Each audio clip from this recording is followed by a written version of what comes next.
podcast is part of the Pod Syndicate family. For more criminally compelling shows, articles, and conversations, head to wearepodsyndicate.com.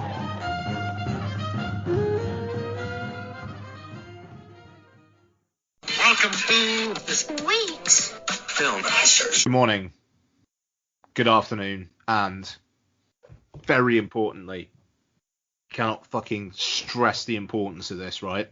Good evening. And welcome to episode 393, a numeric palindrome of Film Bastards.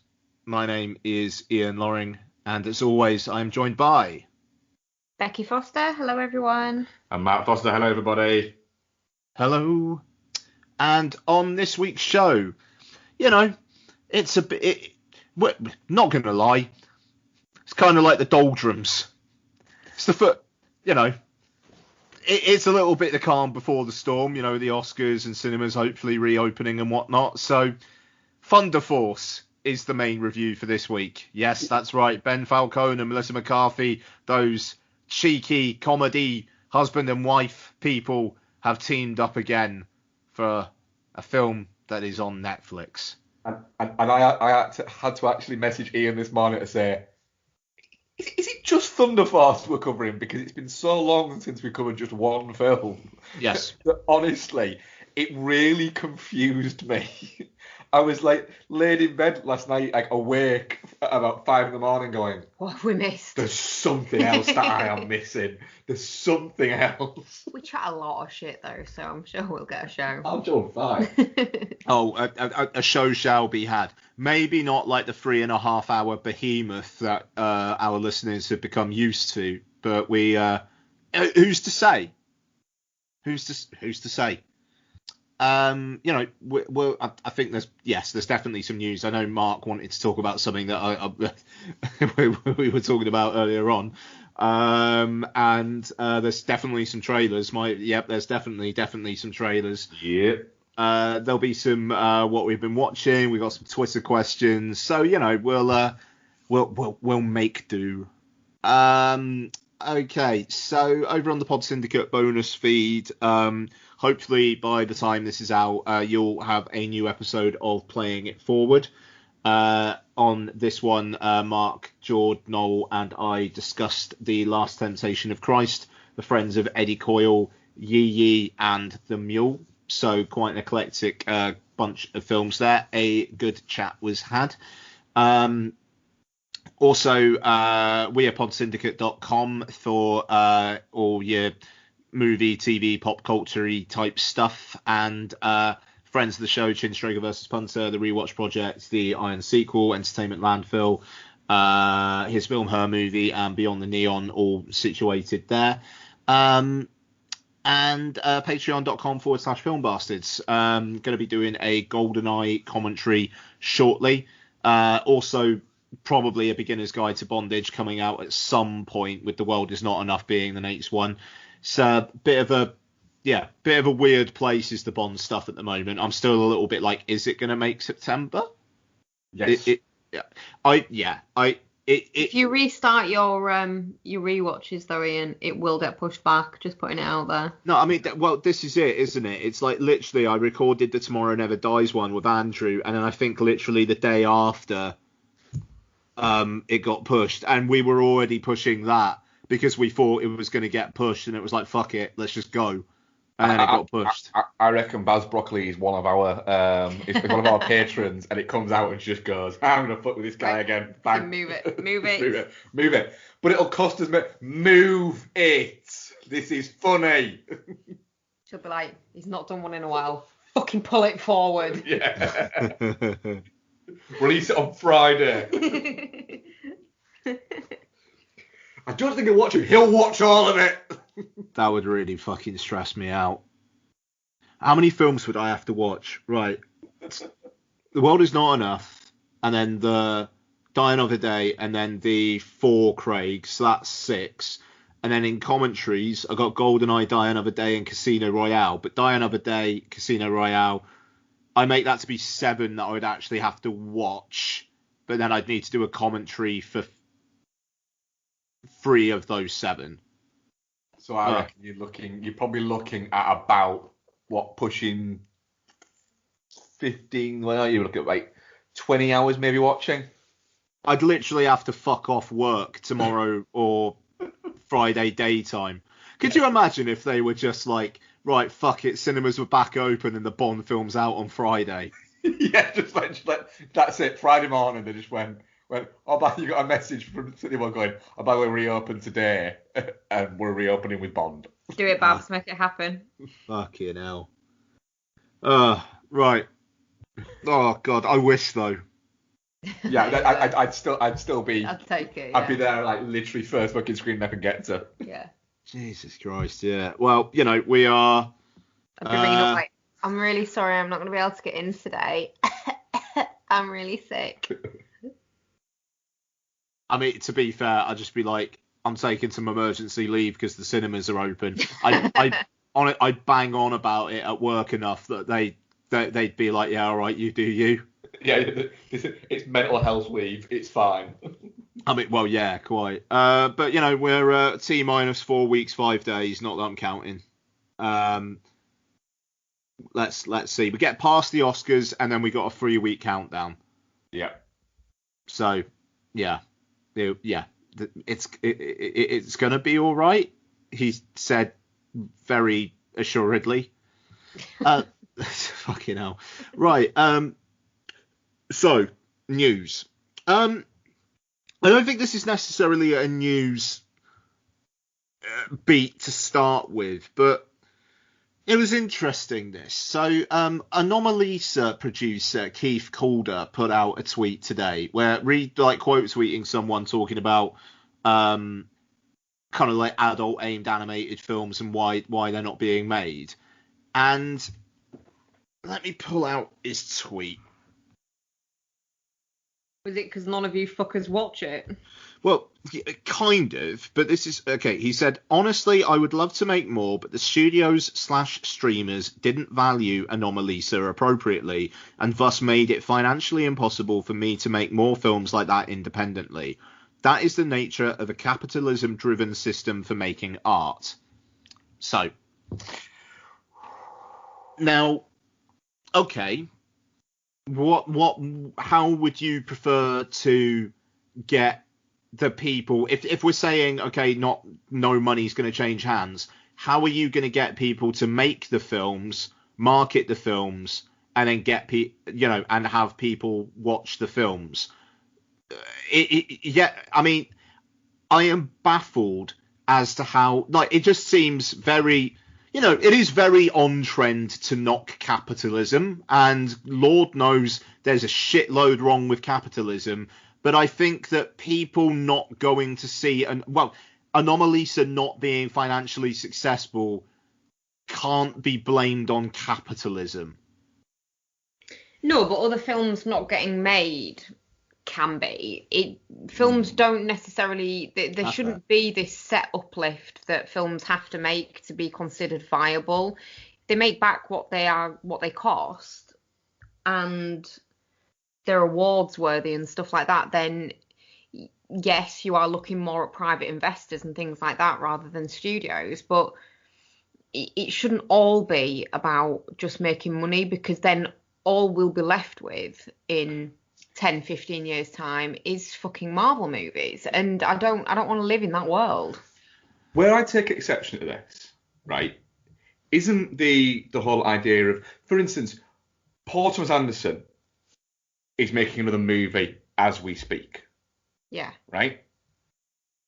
And Paul Thomas Anderson has been making movies for getting on for 30 years now. Right? His movies always get a good release.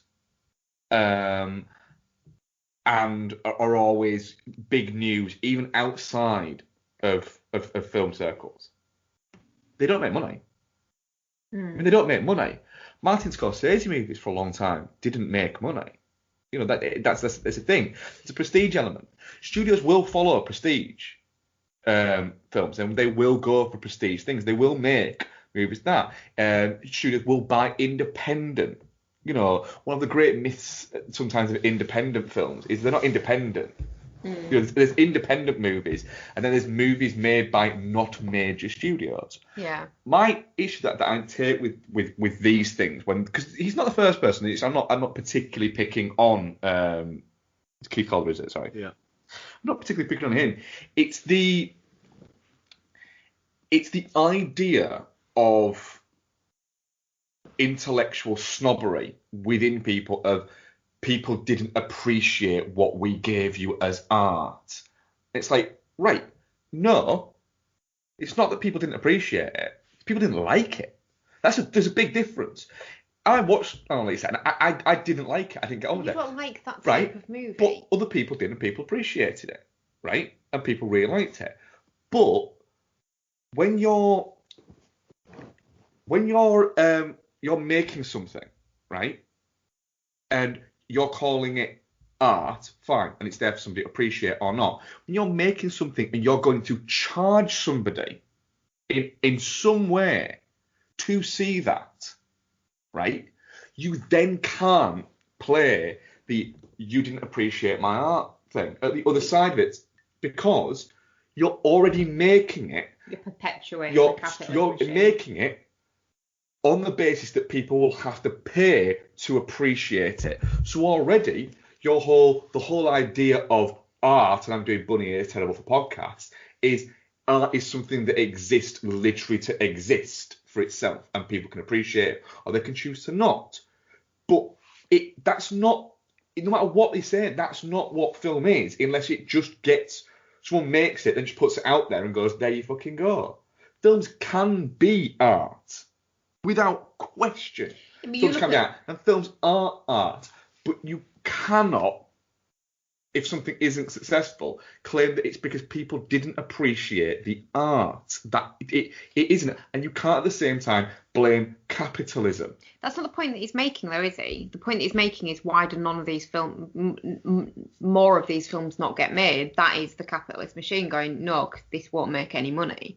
But no. David Lynch films. Look, David Lynch could make a film tomorrow if he wanted to. He could, but he could doesn't he want to. make David Lynch films if he wasn't David Lynch? Well, no, right, yeah, no, but that's the thing, is artists used to work within a parameter of what they could work with, and they'd find a way to make their art. Going out and saying, I'm a filmmaker, but I can't make my art because nobody will give me $12 million to make it, is a bit like, right, what will they give you? They'll only give me $2. Then fucking make it for $2 and change your art, the way that you do things. A prime example is... If you're a poor artist, you use what you have. Is James Gray. James Gray is a brilliant filmmaker, right? But his principal job, and he's been making films for, again, 30 years, but does struggle to get them made. And he was writing film textbooks for a large portion of his career, and that's what paid the mortgage in between films. And then Brad Pitt's production company gave him $150 million to go and make Ad Astra, a existential father and son piece set in space, which was brilliant, but didn't make money because nobody wants to see a 2.5-hour existential film, father and son piece set in space starring Brad Pitt and Tommy Lee Jones.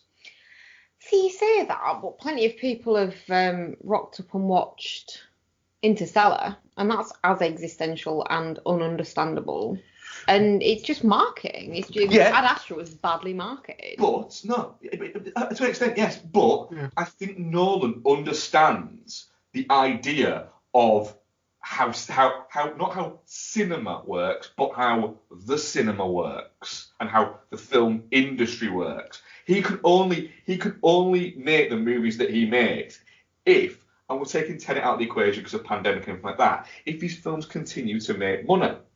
Now, he luckily is in a position where he gets the artistic freedom to do it. He's got cash in the bank. But he knows that if he has one that doesn't fucking land, he might get one at more. But he won't get two, and then it won't happen after. He won't get another one after that. That isn't how it works. So him and the team that he surrounds himself with, for marketing are very, very fucking clever in the way they do things. You know, the way that they used to do things, even going back to the Batman movies, with sending fucking playing cards out to people 6 months before the fucking film came out. Yeah, but you're a studio and you've got a Brad Pitt Spaceman movie and you can't market that.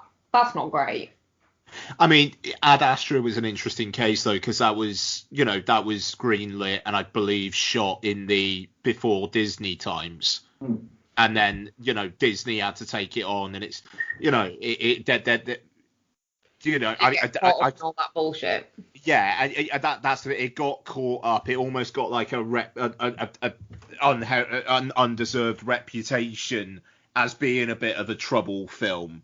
But it was really, it was just because it was caught up in that. But no, I mean, I think that's it's a good point, Bex. I mean, the thing is with Nolan, it's bizarre because he's a populist filmmaker who seems to make things that people want to see, despite him also being very much like an intellectual. He's a fascinating Venn diagram, is Nolan. And there are very, very few film. The thing is, he deals with concepts, but in a visually dynamic way. He's one of the few filmmakers out there ever in the history of film that has become essentially the selling point, has become the brand. Yeah. Hitchcock had it. What's it about? I don't know. It's a Nolan movie. Spielberg had it for a really short period of time. They still try and trade on it with Spielberg now, but it doesn't have it anymore. Spielberg means a lot to film fans, and in fact that means a lot to a certain generation. But the new generation, younger generation of just general cinema goers, not film-based cinema goers, Spielberg means nothing to them. It doesn't. I class myself as a film fan, and if it's like blah blah blah Spielberg, I find it, if anything, off-putting. But that's because you don't like Spielberg. No, but as a general, what is it for instance, in 1996, Steven Spielberg's new film, it was a big deal, and that's how it traded. And you've only had a small amount in the history of film of actual filmmakers where that is the case. It is the case, and it has been the case for not just one or two films, for a period of a few movies. Tarantino being one of them. Scorsese. But Scorsese only recently. The feeling is with Scorsese is he had the 80s for a barren period. He was making movies, and he was making very, very good movies. Yeah. But he's a director for hire. Yeah. And then we're a long way away from the 80s, aren't we? And then he had that short period in the 90s, the post Goodfellas, where he did Goodfellas. Then Cape Fear, he only made Cape Fear because he'd agreed to make it to get Last Temptation of Christ made. Yeah. And then he had a very good run in the 90s, and that got him to be able to make Gangs of New York, and then he had to kind of kickstart again after what happened with that. But there are the rarities. Sorry. I think there's an umbrage that I take to this idea that everybody can make a movie, so everybody should make a movie, and it's bollocks. It's absolute bollocks. Just because it's become easier to make a movie because you've got a 4K. I'm holding a 4K camera. Yeah, but you're saying that 5 minutes away from saying if you can only get a £2 million budget, then just make it and do what you can. Yeah, that's fine. But I'm not saying that everybody who wants to make a movie should make a movie. Sometimes, do you know what? Sometimes your art is just shit. It's like when people complain about nobody wants to come and see my gigs. It might just be because you're shit. I think he says it from a good place, like I don't think the guy's a dick, and like he's produced some really interesting stuff, but good stuff. But it's the society we live in, and try and like you said, Mark, try and work within the parameters of what you've got. I mean, there are plenty of filmmakers who make it work, And if they're able to make it work on a smaller scale and have a hit, you look at Charlie Kaufman. People are still giving him money to make stuff, despite the fact I would be surprised if any of his films have made money for the last 15 years. Mm. Yeah, but he is a name to a certain subset. He is a brand, and if he wanted to make another animated feature, Netflix will give him a budget, or Amazon Studios will give him a budget. So this whole thing about I thought it was interesting about how the studios and streamers don't value Anomalisa appropriately, but it's a film that's like 5 or 6 years old that made $5 million at the worldwide box office. The value of that film to a studio or streamer is going to be fuck all. Yeah. Because why would it be anything else? Yeah, it's you've got a film there that can only be pitched to a small market. You can't begrudge people because they don't want to watch a movie that you're not aiming at them.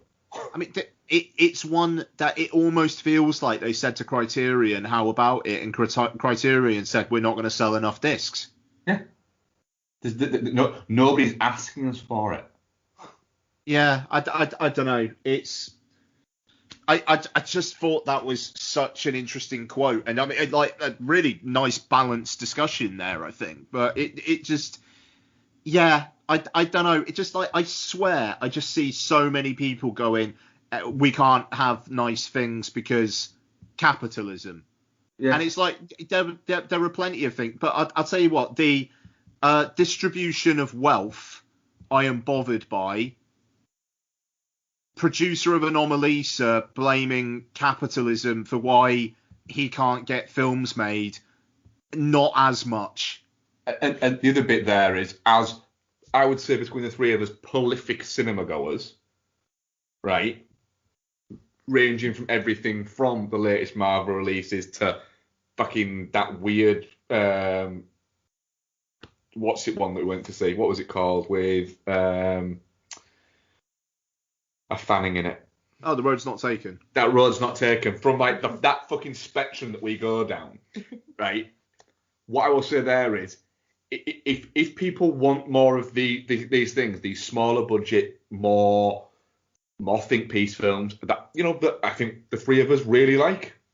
If you want more of those, go fucking see them in cinemas, and not just your local art house cinema when you notice it's on. Go and see it at your multiplex, because if enough people go to your multiplex to go and see it, they will show them, and they will continue to show them. If you don't go and you just watch the press screener link that you got sent, or you wait until it arrives on Mubi, then no, they're not going to get made. I mean, because that's interesting. It's like First Cow is coming out in cinemas and is going to be on Mubi, and it's like, okay, look, go out if the cinema in your town is showing First Cow, and you were gonna watch it on Mubi, go see it in the fucking cinema if you really want to support Kelly Reichardt. Yeah. I haven't seen First Cow yet. I'm thinking I might do a bit of a Reichardt retrospective and go see First Cow in the cinema if I can, and especially if that Mubi Go thing comes back when cinemas are open. So if I could just go see it down chapter, yeah, absolutely fine. At least I'm showing an interest. And that's the thing with that, and with Cineworld Unlimited and whatnot, it's like it still counts towards the box office take. Yep. It's not just you are paying and the exhibitor doesn't give the distributor a fee. That's not how it works. They're still getting paid for the bum on seat, like not necessarily as much as they would be if you were paying a full price ticket, but that does still happen. So I mean, that's the thing. It's like, I'll be honest, my unlimited card, I would book to see something that I thought maybe I'll go see this, maybe I won't, just so that like they had my ticket money for that. Yeah, Cineworld and companies like that will look at the amount of tickets sold, tickets booked, and we'll go, do you know what? That was worth it. That. Yeah. Let's look at the fucking. What else can we get that's a little bit smaller? And when cinemas reopen, that is going to be so fucking vital. like for ongoing, to make sure that distributors get the message that it's still worth putting films in cinemas.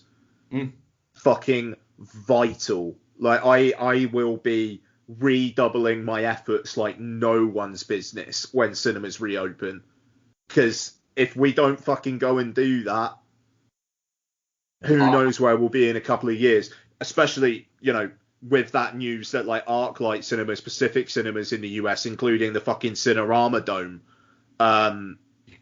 somebody's going to buy that Cinerama. I mean, somebody will buy that venue. Somebody will buy that venue. There will be somebody who will buy it and have it as some kind of boutique. Exactly, but Netflix have bought the Egyptian cinema, which is pretty close. There's some speculation, could Amazon buy it or something like that? Yeah. I thought it was funny. Film journalist David Hughes, he tweeted the other day, quote tweeting Ryan Johnson saying like it's this venue shouldn't shut down. And then like another tweet about how Ryan Johnson just got $100 million for the Knives Out sequels. And it's, I think that level of philanthropism is I don't think Ryan Johnson's a prick if he doesn't do that, but it'd be nice. But the thing is let's say hypothetically, and this is a very hypothetical, right? Let's say the rumours are true that Ryan Johnson is literally getting $100 million of that money, right?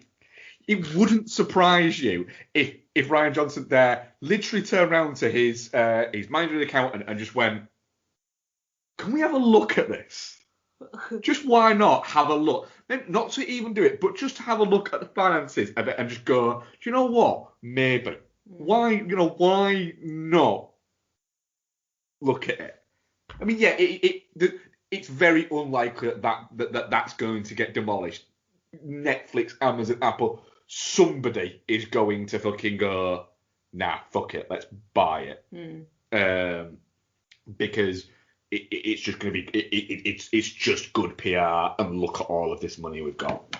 Yeah, quite. But I mean, and this is the thing. It's like, is that the start of something? I mean, I think, things closing down. But then again, will landlords really want those massive spaces that cinemas occupy to be dormant when, brick and mortar retail is already like having some trouble anyway? I mean, like, will they maybe just go, look, we won't. We'll look at the rates, to try and get a buyer. I don't know. It's interesting, but it's very, very sad, and especially when hopefully we're so close to not the end, but a normal that people can be comfortable with going out in. Yeah, not the end, but maybe a new beginning. Yeah. It just, very. Yeah, it's very, very sad. Inspirational thing I've heard in a while, that Mark. Well, you're welcome. Thank you. Yeah, Mark's in a good mood this week. I like this. He's had his first beer in like 4 months. Yeah, I forgot to ask. How did that taste? It was pretty damn good. I'm not gonna lie, but the pint I had, not the pint itself, but the beer I had wasn't the greatest of beers that I had. It wasn't like a shitty beer. It was still a fucking. It's a pretty tight beer.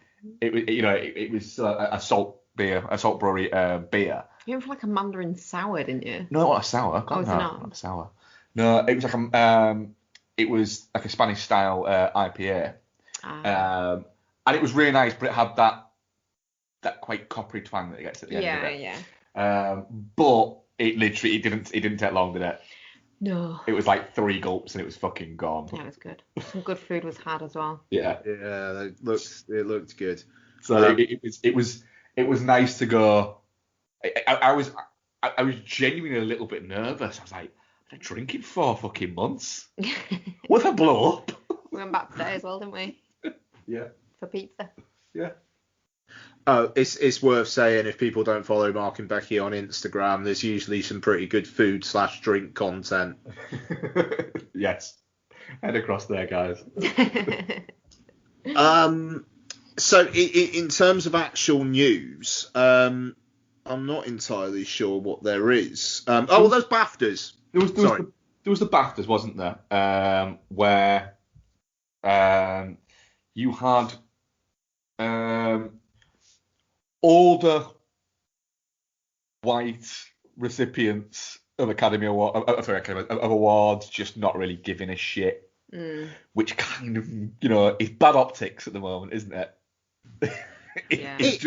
It's bad optics. They are at risk, though. And I am a little bit surprised that I think if it had been, let's say, different people, I think more might have been made of it. Yeah.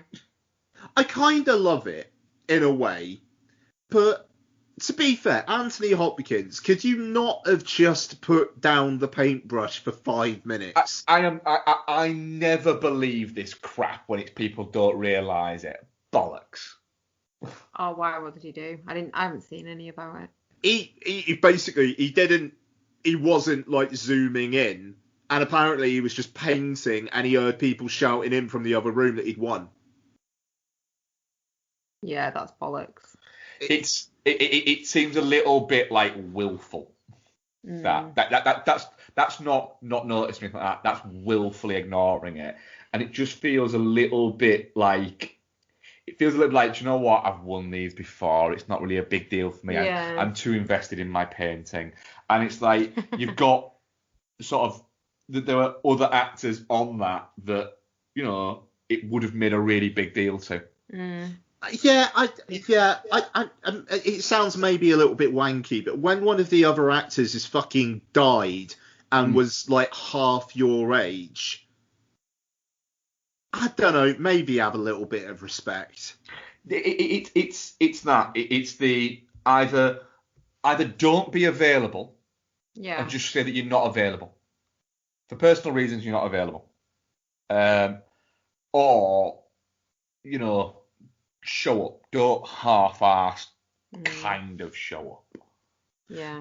Yeah, it's just rude. It's like the white English guy wins and doesn't bother accepting it, and then the other. Ian. What? Ian. Oh, Welsh. Oh, sorry. You said that just in time because I could hear them coming down the fucking valleys for you then. Yeah, all right. And then I don't know, British guy, and then Riz Ahmed, Chadwick Boseman, Ardash Gurev, Mads Mikkelsen, and Tahar Rahim. And then you got Anthony Hopkins, who, if he was just like, I'm not going to win because Chadwick Boseman's going to win it, then maybe fair enough. But it's the British Academy, isn't it? So I suppose, I don't know. I thought there were some interesting wins, though. Frances McDormand winning for Nomadland's kind of maybe put her back in. I don't know. It's interesting because Viola Davis winning the SAG Awards was a bit of an upset, but then McDormand winning this, it's like, is everything just going to fall into line now? Because you look at the winners, and they are kind of generally all right for as varied as the nominations were.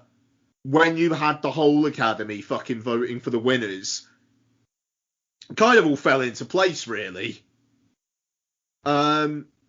Even though I thought Yoo Jung-yoon winning supporting actress for Minari, and then in her acceptance speech saying that she was surprised because she thought the British were snobby.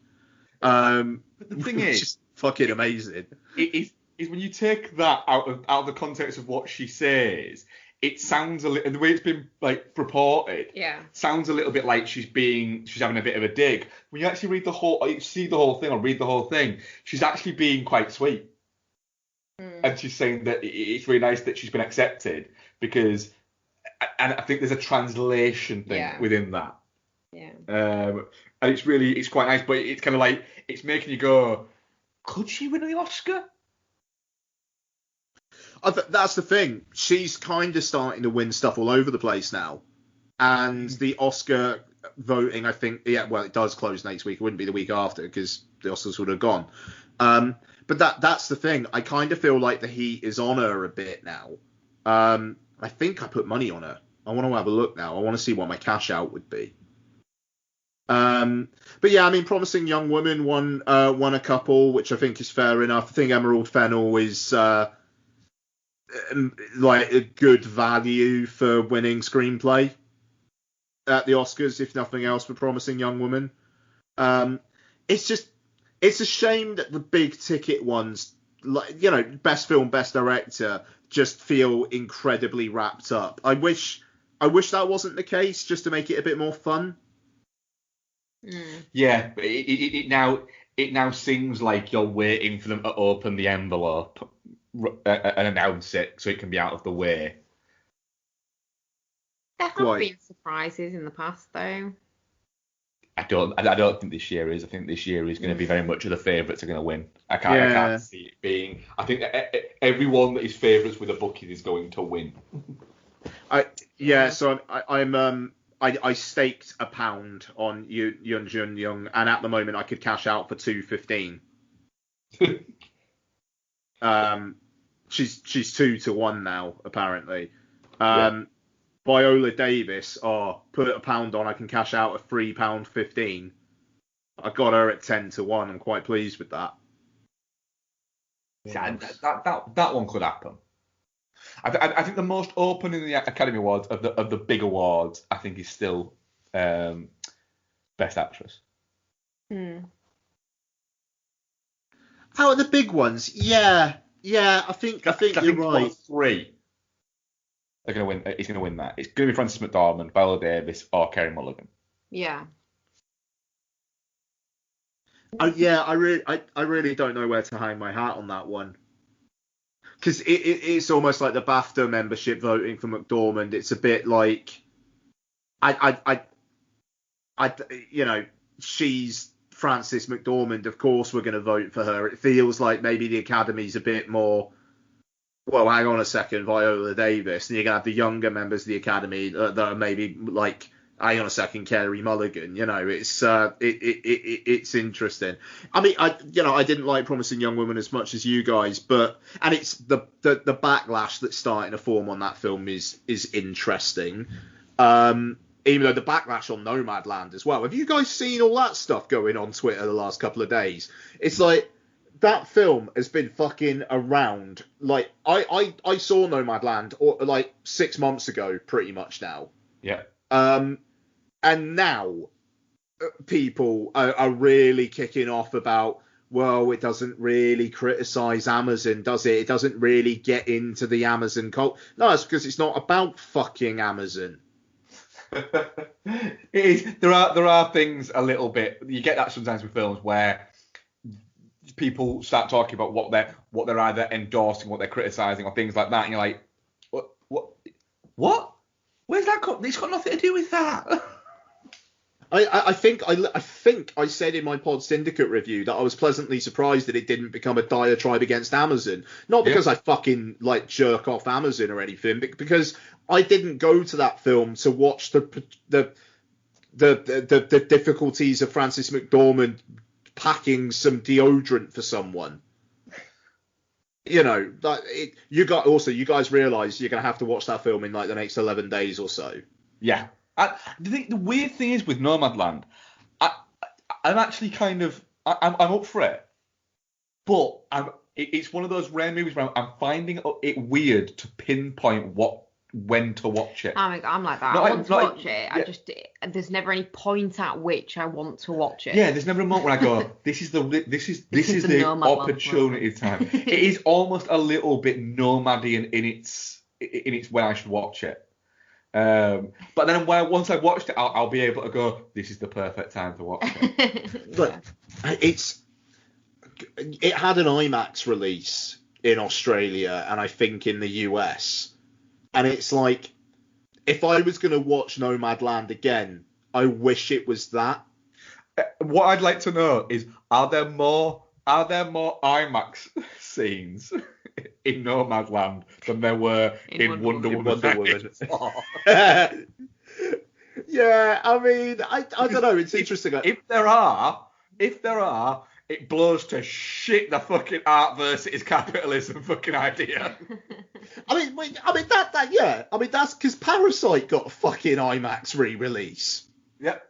I mean, Parasite got 3 separate releases. It got its standard release, it got a black and white release, and it got an IMAX release. Right? So if anybody at any point turns around to you in like a few years' time and says, I love Parasite, I just wish I got to see it at the cinema, you can go, fuck you. You could have gone to see it at the cinema, you prick. Yeah. It's so funny. We've already seen it and we saw it at the cinema. Oh man. But yeah, that's the BAFTAs. There's no award shows this weekend. I don't think. It feels like everything's just gearing up for whatever the Oscars turn out to be. It's going to be interesting. So I was thinking about it from a show production point of view. If we're going to do the same as last year and review a film before talking about the Oscars, you know what that film's going to be? What? I mean, the probable multiple Oscar-nominated film next year. Expense Confidential 2? Mortal Kombat, mate. Is it? Nice. Oh, yeah. Get ready. I'm very up for that. I mean, it was Birds of Prey before the Oscars last year. God, it was, wasn't it? Yeah. And Mortal Kombat this year. Wild. Okay, so we're 40 minutes into the regular show, so we may as well talk about some trailers. I think the Thunder Force review is going to be fairly quick, so hey, but we'll see. Trailers. So yeah, there's been at least a couple. I can think of 2 biggies. Am I missing anything there, Mark?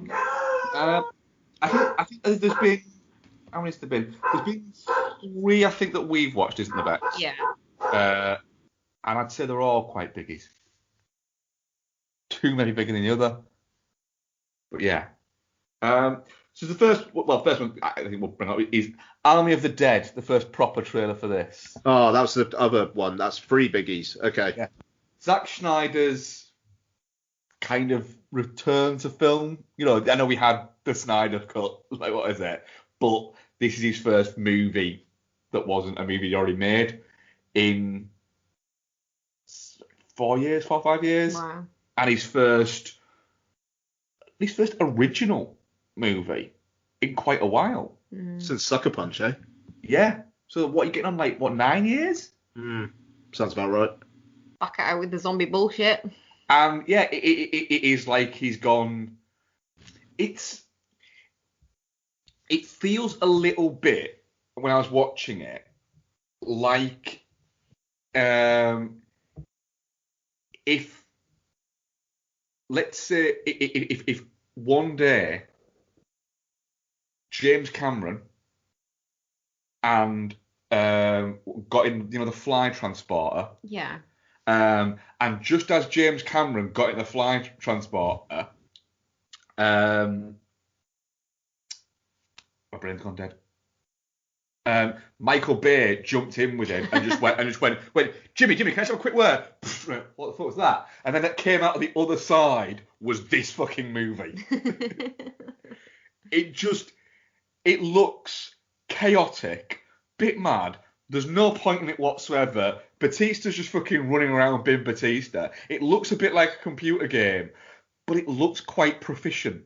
And a bit like, do you know what? There's a little bit of a don't bet against that movie being an awful lot of fucking fun. That film is going to be a fucking riot. There's a zombie tiger in it. There's zombie showgirls, and it's a Las Vegas heist. And another thing I like about it, not everybody in that film is a recognisable face. It's not a bunch of things that you can throw at a poster and go, this person,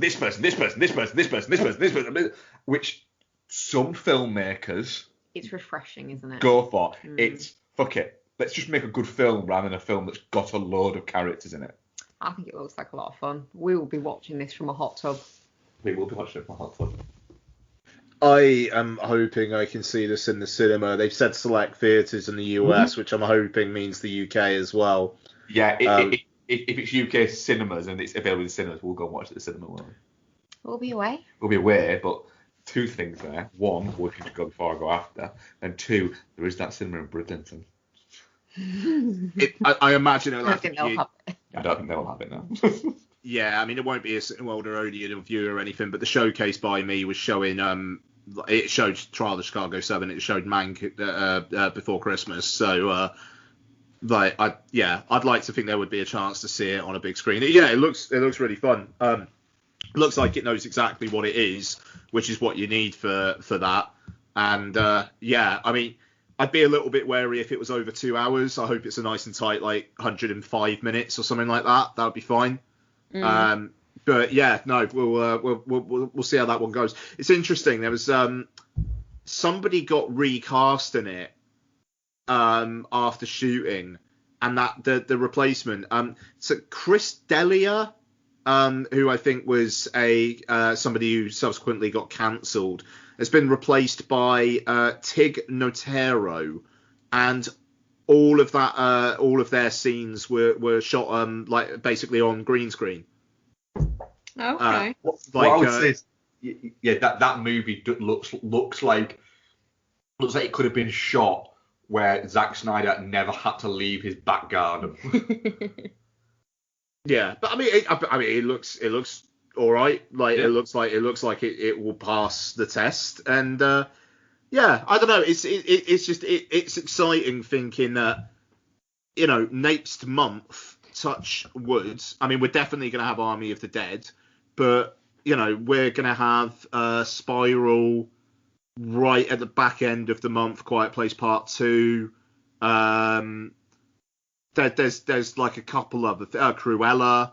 It feels like, okay, there is a bit of a summer movie season.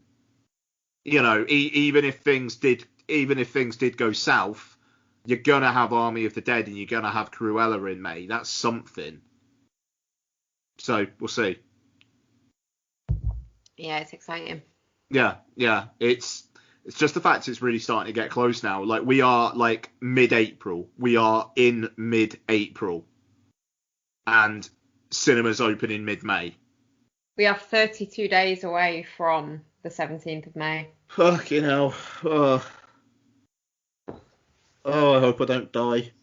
That'd be a real kicker, wouldn't it? Oh, man. So glad I've still got quite a lot of Oscar-nominated films to watch before the Oscars, just to give me something to focus on. I'm going to do it, though. I've got 11 left. Wait, what else we got? I've got another one before the biggie. Mm-hmm. So, The Hitman's Wife's Bodyguard. I mean, of course, this will be fun. Yep. It's just a big old go on then, isn't it, really? Yeah. It is, yeah. I love the use of Britney Spears in the trailer. Yeah. It's one of those where you will, without question, you will get somebody going, I mean, who are they making a sequel to The Hitman's Bodyguard for? And it literally, I will the fucking Kool-Aid man through their wall and just go, this motherfucker! It just looks like an awful lot of fun. Will I spend another 2 hours with those characters just in a stupidity of a movie? Then yeah, absolutely I will. Ryan Gosling and his neurotic bodyguard. Reynolds and his neurotic bodyguard. Yeah. Yeah. There's a great moment where he accidentally bashes his face into Salma Hayek's boobs, and you know that's going to be a running joke throughout the entire thing. And it's coming out on a Wednesday over here, and the idea of finishing work, like maybe like starting work early, finishing work early, and fucking off to a nice like 3:30, 4 o'clock screening of The Hitman's Wife's Bodyguard of a Wednesday, just sounds like perfection. What I will say there, the idea, so it's out the 23rd, is it? I know it's a Wednesday, and I know it's June. Yeah, 23rd of June, yeah. Yeah, so usually we have Wednesdays off, don't we, Bex? So the idea of getting up on that Wednesday and going to see the first screening at like 11:30 of that, I'm down with that. Oh, do you know what we could do? We could go watch that, then we could go discuss it and dissect it over a pint of pizza at Sparks. Because life. Because life is good. There you go. It's all happening. Yeah, and then there's the biggie in there. So, Fast 9, the Fast Saga. For me, it was just exactly what I wanted. Yeah, it was, because I'll be honest, the first trailer I liked. Yeah. But you did look at it and go, you were watching it, and after it finished, you went, I am seeing a big rock-shaped hole in this movie. Sure. And they're, and going, and you're trying to fill it with Cena. And I like John Cena. You do. You're a big proponent of Cena. I do. But I do prefer him in comedy roles because I think the guy has fantastic comedic timing. He's got good comedy chops, yeah. But at the end of this, at no point were you thinking, oh, do you know what would have made that better? The Rock or Statham. You were just going, all right, I'll watch that now. Yeah, the Rock needs to take a little minute and have a bit of a break for people to get not sick of him. Yeah, I think that it just looks like dumb, silly fun.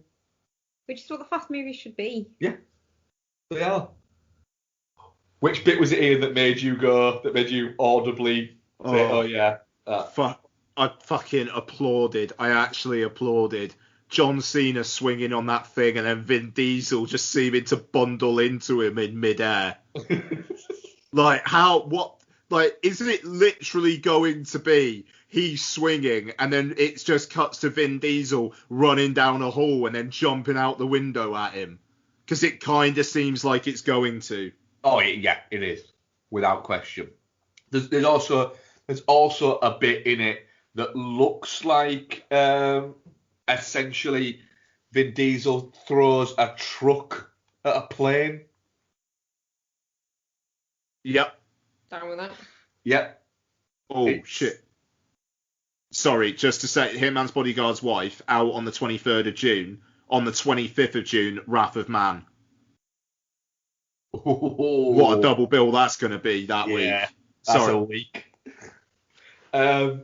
It's just F9. It kind of like there's going to be what there's F9, and then there's going to be another Hobbs and Shaw movie, and then Fast 10 will probably is the idea was always that it'll tie everything up together.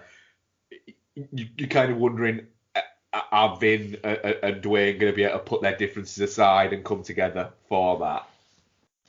How bad is their beef? Both of them will apparently will not work with each other. Why though? I don't know. Is it ego based or? I think The Rock is intimidated by Uncle Vin. Yeah.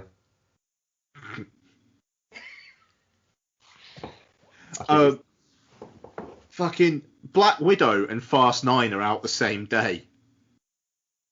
That seems like a bad idea for Black Widow. I mean, that's 100% Universal going, fuck it, none of these bloody cinemas are going to show Black Widow because it's on Disney Plus as well. We'll have your screens, thanks very much. It does seem a little bit like people for a good 6 or 7 years, probably longer, have been saying, why are we getting a Black Widow movie? Why are we getting a Black Widow movie? And then just literally you're going to see Disney and Marvel stood over the fucking corpse of the Black Widow movie going, is this not what you wanted? The thing is, they've fucked the Black Widow movie because I don't think they've made the Black Widow movie that people actually want. And also, they've dumped it. Is it because A, they didn't need to make it, No. and B, they made it 4 years too late? Oh, yeah. It's like if they announced the next one and went, oh, we can do a Hawkeye movie now. What? Why? I don't know. Why not? I'd watch the shit out of a Hawkeye movie. There's doing a series. We've got I a think. TV series coming. I will Are watch they still that. doing the series, or did he get cancelled? No, they've shot it, or they're shooting it. Haley Steinfeld was all over social media about it. Why is Renner being cancelled? I like Jeremy Renner. A big fan of his hair in the last. Strong hair. It's fucking strong hair with that fucking side shave situation and like a little bit of a mohawk thing. I had a weird thing, right? I'm gonna go slightly off topic here. I need to know why Renner's cancelled first, because that'll make me really. I think it may be a slight soupçon of domestic abuse. Yeah, there was words were hard. Oh shit. Right.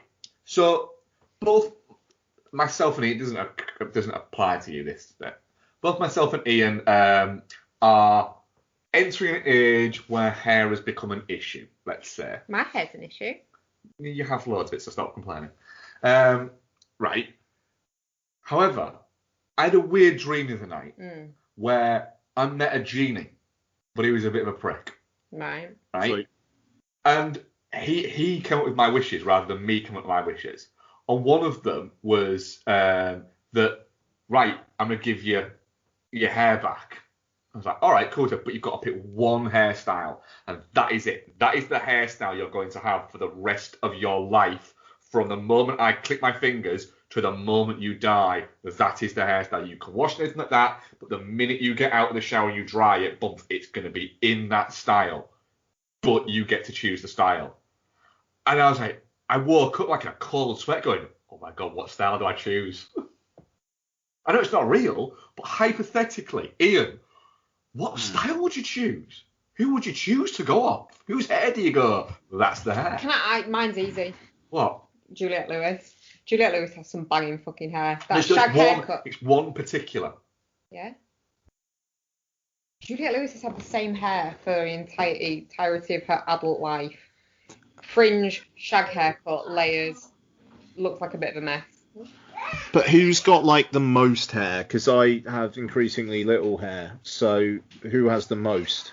That's it. It's you've got to balance it and go, right, what do I want that looks cool now, but isn't going to make me look an absolute fucking cataclysmic twat when I'm 62. A catatwat. Sorry. That's good. Which one? What was that one? Catatwat. The chap on the beard videos you watch, the grey-haired man, he's got good hair. Grey. You've got to work out a lot of different outfits you can't wear with that. I mean, babe, you've got a lot of grey going on anyway. I know, but I get you need to pause, rewind. You watch beard videos. Yeah. What beard are grooming videos, yeah. Right, grooming videos. Okay, right. I just needed a bit more context than beard videos. Oh, okay. So you fucked yourself because you basically mentally willed all the hair from the top of your head onto the bottom of your face. Yeah. That's where you fucked yourself. Wasn't a great trade-off. I could have balanced it a little bit better. I think you got a good beard. But what hair do I go for? Honestly, it's something that could never happen, but will keep me up at night. Oh, hang on. No, Velma out of Scooby-Doo. What's her real name? It looked terrible on me. No, not for you. Linda Cardellini. Yeah, Lena Cardellini's hair in that TV show she's in with the Applegate one.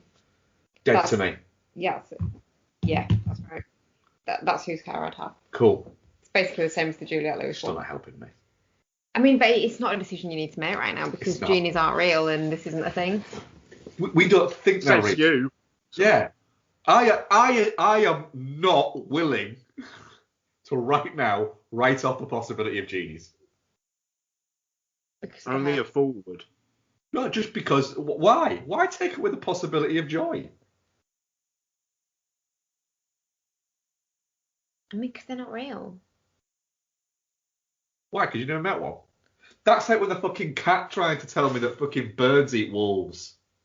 Hang on. A cat told you that birds eat wolves? The cat told me that birds eat wolves. There's loads of birds around and there's no wolves, so hence, clearly birds eat wolves. But what do you mean the cat told you? Mark has conversations with the cat in his head. You're not really painting yourself in a good light tonight, are you? You're sounding a bit of a mental. I'm fine. I mean, I don't know. To be fair, I have conversations with the dog, so I get it. It was very nonchalantly just saying that the cat told you that birds eat wolves. He did. Right. Okay. That's cool.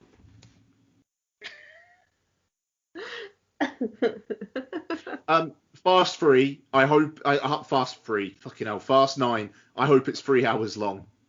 I really hope it's 3 hours long. I hope it's 3 hours and 11 minutes long.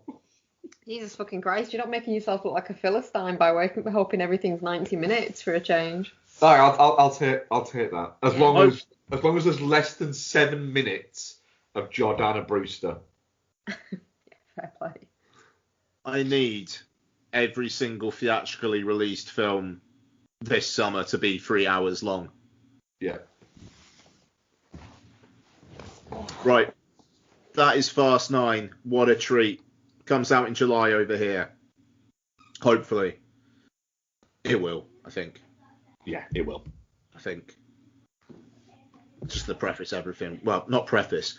What add, I think, onto the end. There's got to be a preface-esque word for adding something onto the end. Because it would be like postface. But that's not it. What is it? Caveat. Caveat, I suppose. But maybe, yeah. it's like adding it on. Yeah, it's close, but it's not quite there, is it? Caveat. Tweet us, please, folks. Yeah, caveat's not quite what we're looking for, but it's close. Oh, yeah. No. So. Give me the You missed it now. Oh. Listen. Yeah. Let's move on from that.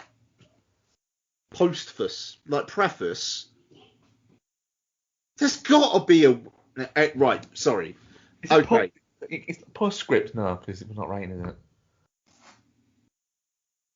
I'm gonna preface this by saying blah blah blah blah blah, but then blah blah blah blah blah. But I'm gonna postface this by saying maybe. My dog doesn't agree. Right. Thunder Force. Thunder Force is a film.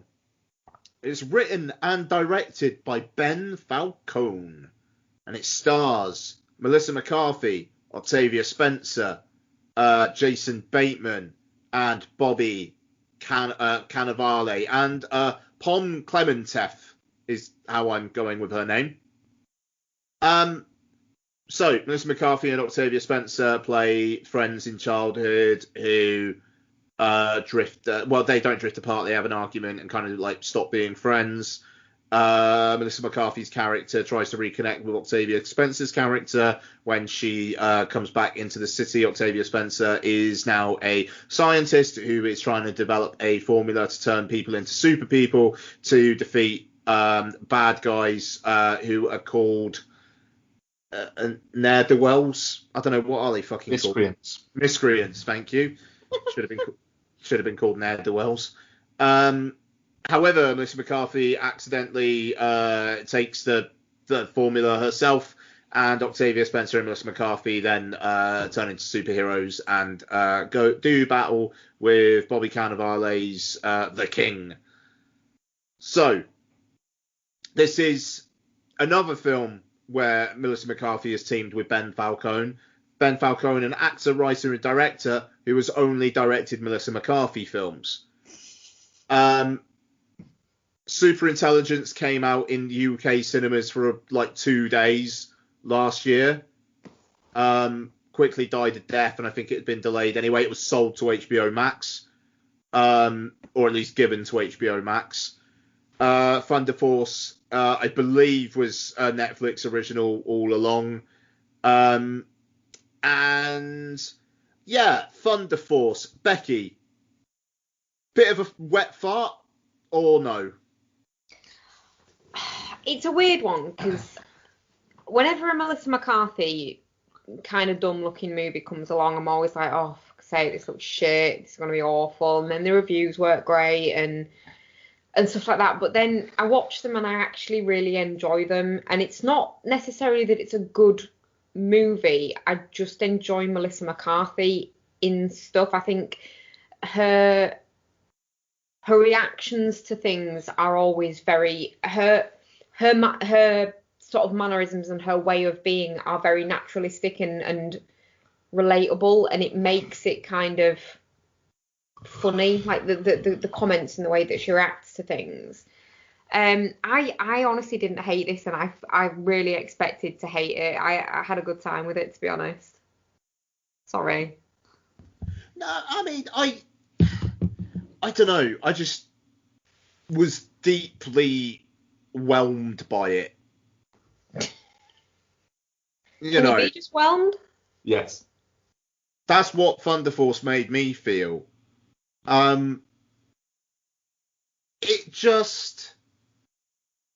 It feels like if they were trying to do a superhero movie before the MCU came along. It's like my super ex-girlfriend. Like, Yeah. where it's like somebody who's not watched a superhero film for 15 years was told, right, can you do a funny superhero movie, please? But he's quite funny. I mean, comedy is subjective. Absolutely. I will say that the running joke involving the raw chicken was one of the worst comedic decisions maybe ever committed to film. Yeah, watching him eat raw chicken was grim. I'm not gonna lie. It's just how many times they fucking repeated that. It's not funny. That's not funny. It's gross. The first time round it works because it's surprising and gross. But by the time you've got them feeding each other raw chicken and whatnot, it's like, no. See, I didn't. That was the one bit of raw chickening that I didn't hate when they Lady and the Tramp did at the end. That made me giggle. Oh, no. And he was really funny in it. And the fact that they kept mishearing him saying half Korean as half Korean. I enjoyed when Jason Bateman's running away. It's basically him sidestepping while snipping his Oh fingers. god, that was so good. Like that almost felt like Jason Bateman just going, I think it would be funny if I did this. Oh, the bit where they're berating the waiter as well in the restaurant for offering all these seafood. Offering a guy who got bit with a ball bag by a radioactive crab seafood. See, any movie that uses the phrase ball bag deserves an extra star. Mark, a question for you. Yeah. Do you think Ben Falcone knows how to call cut? No. The thing is, whenever I see Ben Falcone in things, I actually quite enjoy him in things. But then when you go back and look at over his acting credits, it's alarming how many of them, majority of them, star his wife, and then the other ones star Jason Bateman, his mate, and he seems a little bit like in Triple X, The Return of Xander Cage. One of the guy's superpowers is that he's just really fun to be around. Yeah. Is that a little bit Ben Falcone's?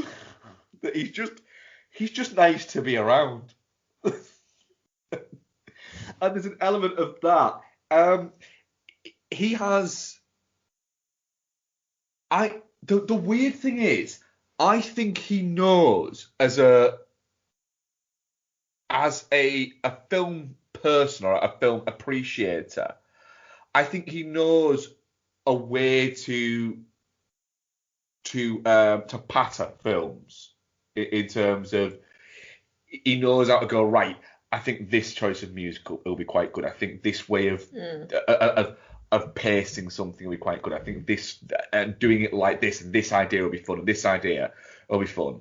I think all of that is there. As a director, though, there's no. It's very much. There's no flair or style. It very much is the people in it sell the movie. It's that. I think that this movie, for instance, itself, it relies on the charm of Melissa McCarthy, and if you enjoy that and you enjoy the way that she portrays comedy, I think you'll get on a lot better. I think you said, Ian, Octavia Spencer is very underused. She's literally there to stand and say things. I felt really bad for her because she can be funny, and she is completely the straight man who does exposition. Yeah, it is. She did just stand there, and then the thing is, I'm not sure if it was trying to do this. I'm not sure if it was trying to hide things from you, because it was patently obvious that these miscreants were working for the king. Mm-hmm. It was almost, then that became patently obvious, as soon as you worked that out, which was very quick. Literally the first time you saw Bobby Cannavale, you went, well, clearly they're working for him. That's partly because anytime he turns up, it's like, hey, the body. Yeah, but also where you're like, right, well, then he clearly must be a miscreant as well. But then at the end, when the daughter appears, like, well, yeah, of course she's been taking something to what is it? But I didn't mind her though. I thought she'd really annoy me when she first kind of rocked up. I thought she'd annoy me throughout the film, but she's not. But no, she's not. But Ian is right, because that reminds me of there's certain scenes, like for instance the Urkel scene. Oh, fucking hell. Right? Yeah, you're right there. At the time I didn't notice it, but yeah, there's more sort of flooding that's going, oh yeah. That it's the joke gets told, and then it gets told again, and then it gets told again, and then it keeps going. It's like, all right, it's just a bit weird now. And that did happen. Melissa Leo's I think performance within that scene was really good, of how dismissive she was of Melissa McCarthy. Is she Jodie Foster? Yeah. Yeah. But then there's another thing, right? And this is a weird thing that crops up in mid-range comedies, right? Of having a joke that you will only get if you watched a not deeply obscure, but a fairly obscure mid-90s movie. So a joke based on the movie Nell is a little bit, and this is also a Batemanism. It's a little bit like the joke based on Lorenzo's Oil in Paul. Yeah. Where it's it's odd. I did enjoy the fact though that she turns around to Melissa Leo, yeah, and she's like, "No, you know what I mean, don't you?" And she's like, "Yeah, mid-90s Jodie Foster movie. It's about blah blah blah." And it's like, see, she gets it. I enjoyed that bit of it, but the rest of that whole scene was kind of painful. Yeah.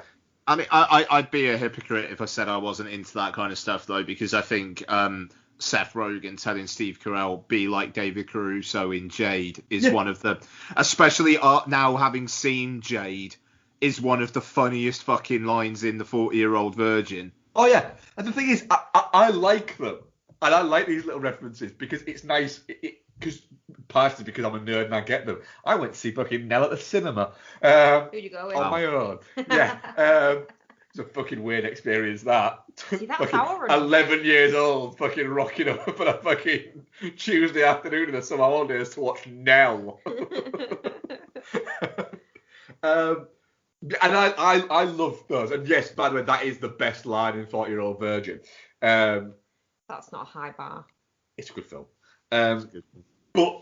But yeah, I did enjoy that, and it is fun. It's just a weird little quirk within these movies, these type of movies, that you get these obscure references. Yeah, it's I don't know. I just, like I say, I was whelmed. I don't hate it, but I thought there were definitely scenes that went on too long. Even like literally just before the credits, where they're all going Thunder Force. That felt like that went on like 10 seconds too long. It just the rhythm of the film is very, very odd. Yeah, it definitely it starts out, but then again, even that, the opening bit where they're young goes on too long. Yeah. Well, before she turns into Bobby Cannavale. Yeah, but even that bit goes on too long because you've got them at 3 different ages. Yeah. It's like, you don't Establishing need how that. close they are You- throughout you- such a long period of time before they lose contact. You can establish that so much easier by having them at the young age that it shows you at, and then having another scene later on where they're both dressed up in like mid-90s clothing, but as Octavia Spencer and Melissa McCarthy, and Octavia Spencer's going to college. And you do that and you make a joke out of, well, fucking hell, they're like in their 40s. So it looks weird, and you make that part of the joke. And you have that, and that establishes that better than what felt like a good nearly 15 minutes. It wasn't that long. It felt, but that's what I'm saying. It might not have been, but it felt like it was. To be fair, actually, that's a good point. The little girl that was playing the Melissa McCarthy role did a really good job of capturing the whole Melissa McCarthy vibe. Yeah, and then the other one didn't. No, but not at all. You would have a better movie from this if it was 15 minutes shorter. Yeah. I think if it was a nice and tight 90, you'd be all right. But this is what, like about an hour 45? Yeah. No, but that's my issue. It did start to bag a little bit in the middle. Yeah, it did. Yeah. There was too much that kind of went on, and there was bits that just didn't seem to go anywhere. I mean, like the Pom Clementoff character felt a little bit pointless. I was just about to say that, yeah, considering she's supposed to be one of 3 main baddies, she gets very much the least to do. And it's a bit like, why hype her up in the like newsreels and stuff like that at the start of the film as being like this the main one? Like, they're not mentioning the crab, are they, on the news reports? They're mentioning, what is she, Laser? Yeah. But then she's very kind of inconsequential. Oh yeah, literally Andy, the henchman, seems to get more time than she does. Andrew, yeah. Yeah, I mean, I suppose the difficulty is you get Pom Clementoff for like action or comedy, so she does a little bit of comedy. Like, I liked how fucking like non-emotional she was in everything she said, like how monotone she was. I thought that was funny. I thought like it was on purpose. But then with the action, it's like all she can really do is swirl around a CG ball and throw it, because you probably can't have a fight scene of Melissa McCarthy versus Pom Clementoff. Yeah. Really? Like, it just like that doesn't really work. I'm trying to think back to like Spy. It's like, does she do much action in Spy? Like, but she doesn't really have fight scenes with anyone. No. So, and I don't know. It just, odd. But no, I mean, that's it. I mean, like, Melissa Leo may as well have not been there. You know, it's like the daughter is the eyes and ears. But yeah, Melissa Leo is there to kind of like be, she double-crossed them, but that doesn't come back at all. And the thing is, it's so badly phoned in that she's going to double-cross them when she literally gets up off the table and goes, I'm just going to go to the bathroom, and then all this shit happens, and then comes out, literally picks up her phone to go to the bathroom. It's like, well, yeah, people would use the phone, but it's just, it's just like, all right, yeah, so she's a bad guy now. But like you say, there is no consequence. Like, the daughter hits her or whatever, and that is it. That's literally it. And yet you've got multiple scenes with that character, and it's not like because it kind of seems like she's going to be the one who's going to sow the seeds of, like, Melissa McCarthy can't do it, she can't do it, and then like have a plot thread of that.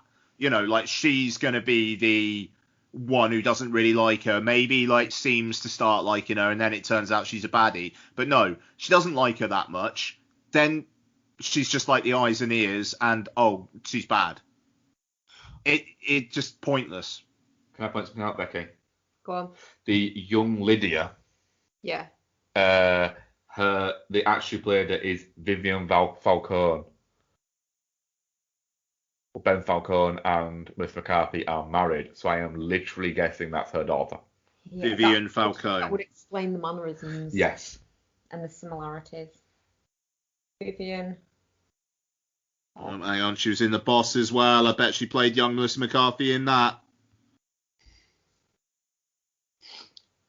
She played 10-year-old somebody, so I'm guessing, yeah. Yeah, Melissa McCarthy, Ben Falcone's, yeah. Can you imagine if literally she just spends her entire career just playing the young version of her mum? Oh, who did she play in The Boss? I need to have a look at this now.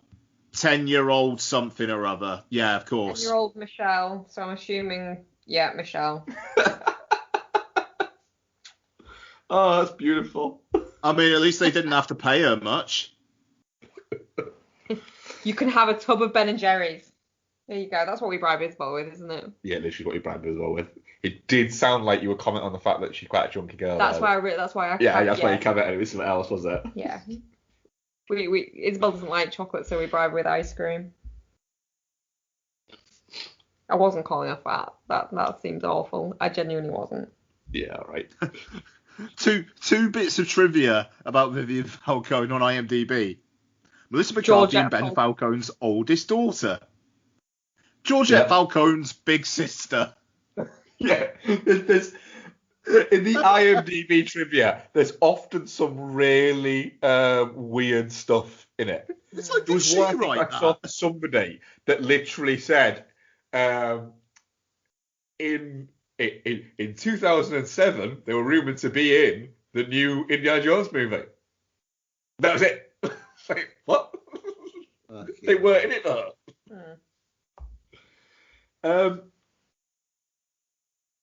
I feel like we might be coming to the end on Thunder Force. I think we've forced enough thunder out of this, yeah. Chicken appears to be eaten by two characters. To prepare for this, a woman spent a great deal of time finding a palatable substitute that closely mimics the texture and colour of raw chicken. What was it? The end result, the actors are actually eating a very carefully prepared Asian pear. Do you know what? I'm glad I know that now. I know it wasn't raw chicken, but I was actually curious as to what the fudge it was. Yeah. Yeah, I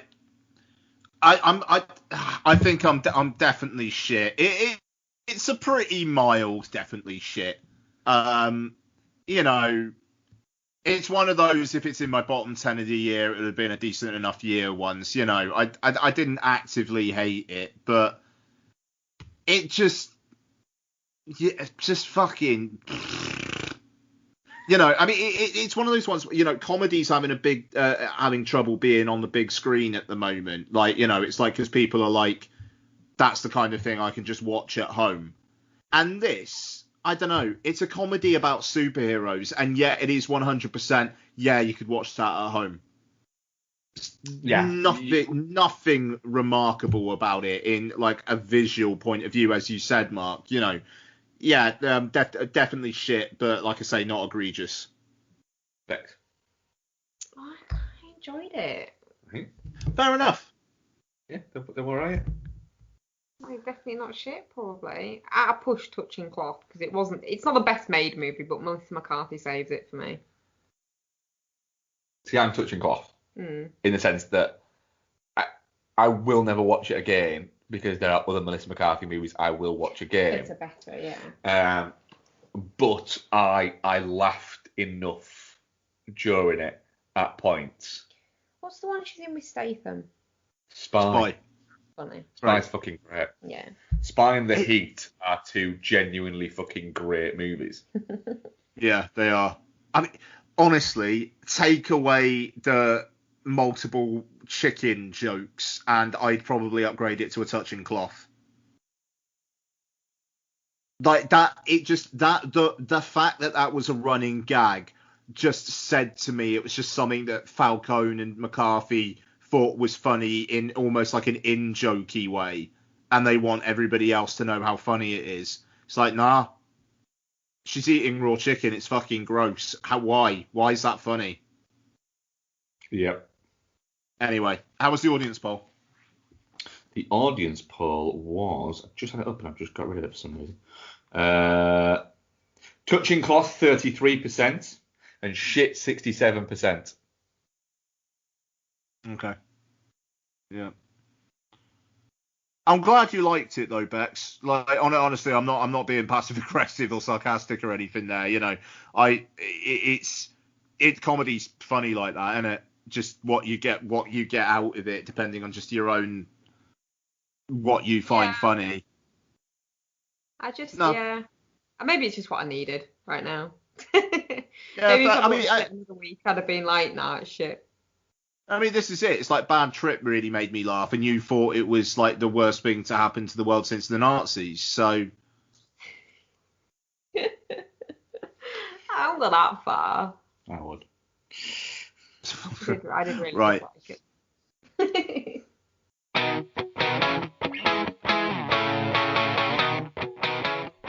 Have you ever wondered what so-called family films will scar your kids forever? Putting 4 and 5-year-olds in front of this movie, it's like, if they didn't know what death was before this, they're going to know it after it. They're going to know it after it, and they're going to be freaking terrified. And they're going to be questioning you. Yeah. Or do you have the slight suspicion that your loved one has a cold, dead heart? Yeah, The Dark Knight has got like all the orphans and like, oh no, we're going to die. They did not build up those orphans at all. In my head, I was like, kill them. Then look no further. The His Film Her Movie podcast is the show for you. It's the movie podcast that celebrates the contrasting cinematic tastes of its hosts. So join Jordan and Lauren every week on their unique journey through the land of the silver screen. So if you're looking for a few laughs, some fun film related chat, then get involved. You can find us on Apple Podcasts, Spotify, Stitcher, or wherever you get your podcasts. CS3P Combat. Player 1, choose your character. Tired of film and television podcasts where the hosts exist in a blissful state of agreement? Instructor. Player 2, choose your character. Well, you're in luck. Hunter. Round 1, fight! Allow me to introduce you to the Chinstroker vs. Punter podcast, featuring 2 film and television fans from Birmingham, England, who enjoy their media in very different ways. But anyway, that brings us to the end of the plot of Blue Velvet. The plot. I mean, the main characters are 2 of the dullest main characters I have ever encountered in any film. So join us as we catch up on what we've been watching from our own very different perspectives. Double KO. Round 2, fight! You can find us at csvsp.libsyn.com, also on Spotify, iTunes, Stitcher, all the places that podcasts can be found. Just really It's not visually striking. No. Just getting confirmation. It's just in English. That's the 3rd time though. I mean, is this on? So we as Mark said earlier on, we have no other main reviews, which is weird. So let's turn it over to some what we've been watching. Who wants to start? You want me to go? Yeah, I think you've got more because you've got the Mule and Last Temptation. Oh, yeah, cool. Okay, so. Right, well, going back to the beginning of the week, I watched Bringing Out the Dead. Nice. Really fucking bleak, Bringing Out the Dead, isn't it? Mm-hmm. Yes. However, it does have a homage to one of Ian's favourite movies in it. Sunshine. I think it does.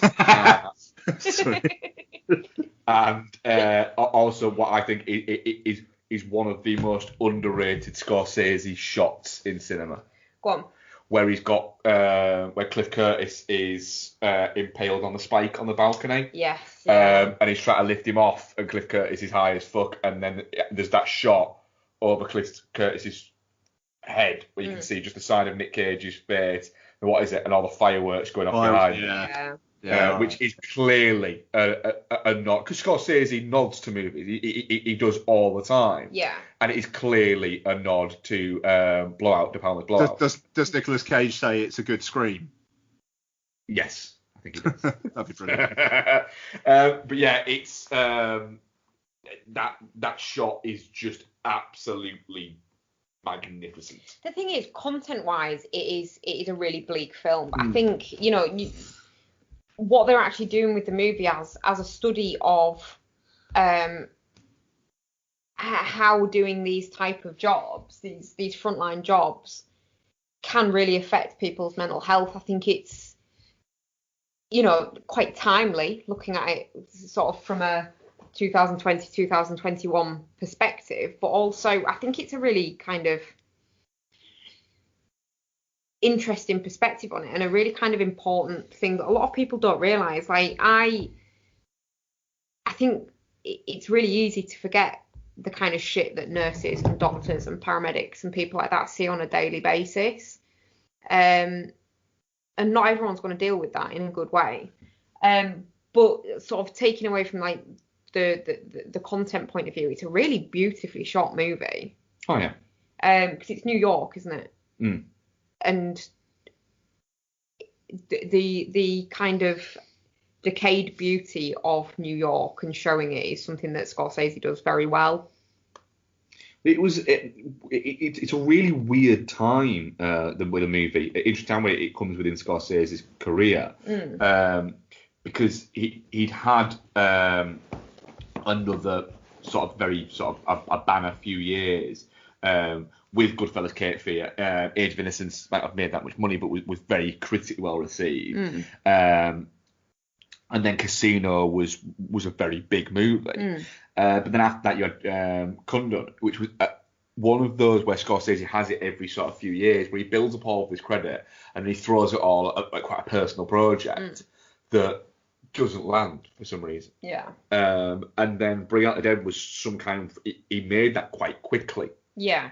And the idea was that the past sort of few movies that he'd made, for like the past 10 years, were all movies where he very much got the time to make them, and he could make them at his own, at the way that he wanted to make it. Whereas Bring Out the Dead, he wanted to go back to, right, I want to go back to the way that I made fucking Mean Streets. Yeah. And Taxi Driver. I want to work within a very close budget with actors, and I could do it on the fucking on location. I don't think a single bit of it is shot on a soundstage. I think it's all location based.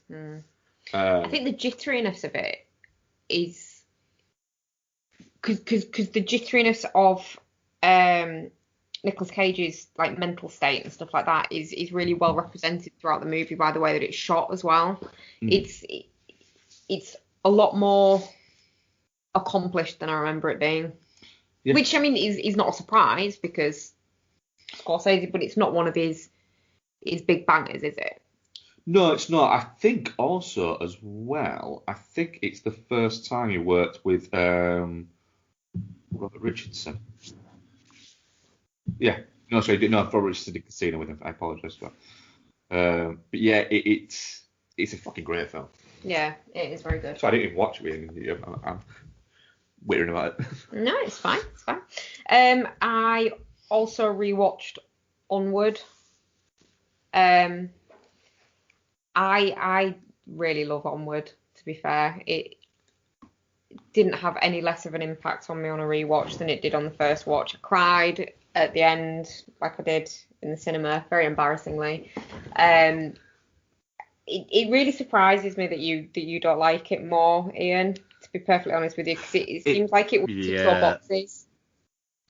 Yeah, I know I could say, yeah, I'm thinking about it, and it is a bit like it does feel very Ian Nippy. It does feel Ian Nippy, like you've got that whole kind of parental-child relationship stuff. It tugs on the heartstrings, there's some adventure thrown in there. It just feels like a film that you should like. I'm dead inside. You are dead inside, yeah. Yeah, I mean, Donna, we started watching it because Donna's not seen it. We started watching it a while back on Disney Plus, got about 20 minutes in, and then Lottie was just like, it was so weird. Like, she was all right with it in the cinema, and she just couldn't handle the idea of, like, the dad maybe not being there, or, like, on the second go around, which was personally quite comforting, because it's like, okay, she obviously doesn't hate me then. But I think Donna and I will probably give that another go, like, soonish, actually. Yeah. I'd be interested to see what you think on rewatch, because like I say, it surprises me that you didn't like it more. Yeah, no, fair enough. Yeah, I will. I think Mark would quite enjoy the whole kind of. It's got a bit of a Weekend at Bernie's 2 vibe to it when they're leading him round like by his waist with that. Yeah, Mark, I don't. Out jacket. I don't. Yeah, you wouldn't hate it. I don't think, Mark. I think you'd have a bit of a kick out of it. It's funny. The thing is it all right? I will make you a deal, Becky. Go on. I will watch it if you will rewatch Weekend at Bernie's 2 with me. Yeah. Sorted. Fucked yourself up there, didn't you, Mark? Now I get to watch Weekend at Bernie's 2 again. Oh, okay, cool. Love Weekend at Bernie's 2. I thought you were calling a bluff. Sorry.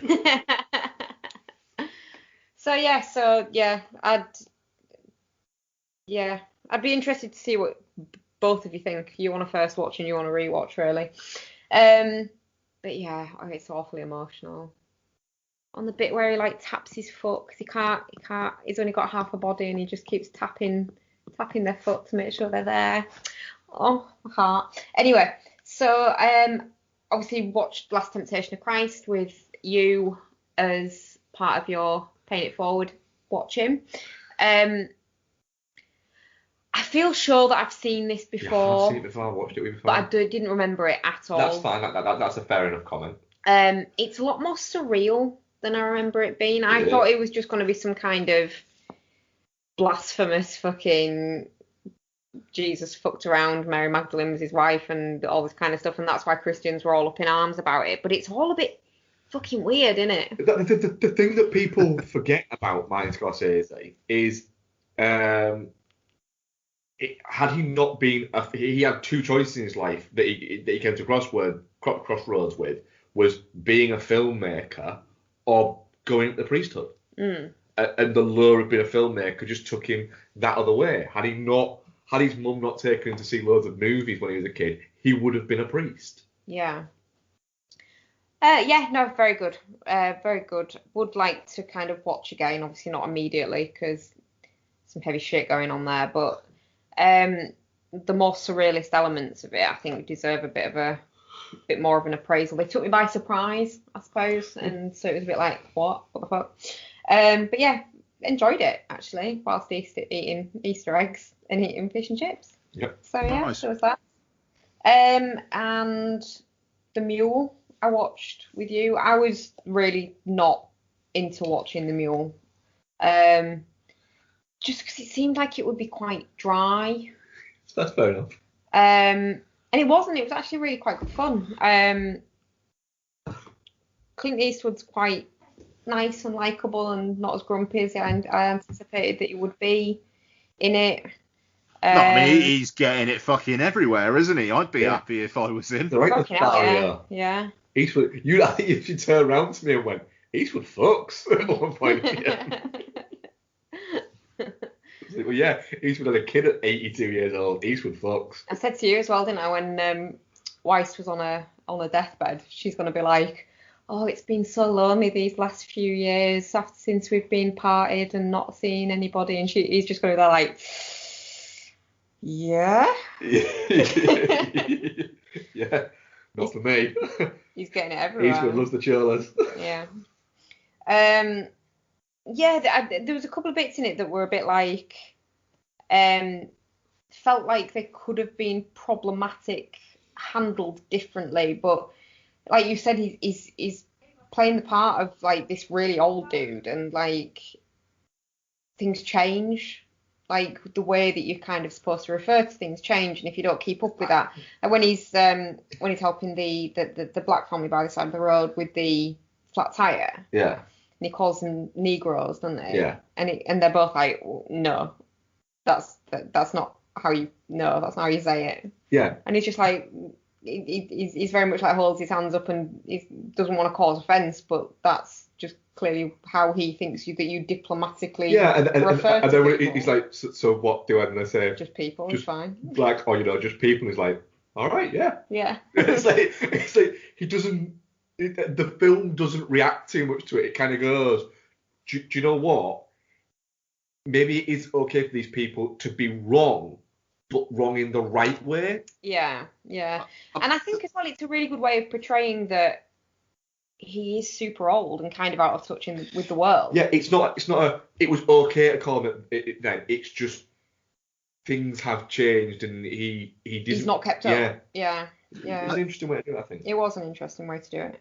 I mean, that film barely reacts to anything, though. Like, I don't want to spoil our conversation on Playing It Forward, but I believe I said something like, it's a thriller made for people who can't let their heart rate increase too much. It's very lazy, isn't it? It is. Yeah. It is. Kenneth Branagh's character from Tenet would be able to watch that movie. Yeah. Oh dear. I watched a couple more. I watched Carrie.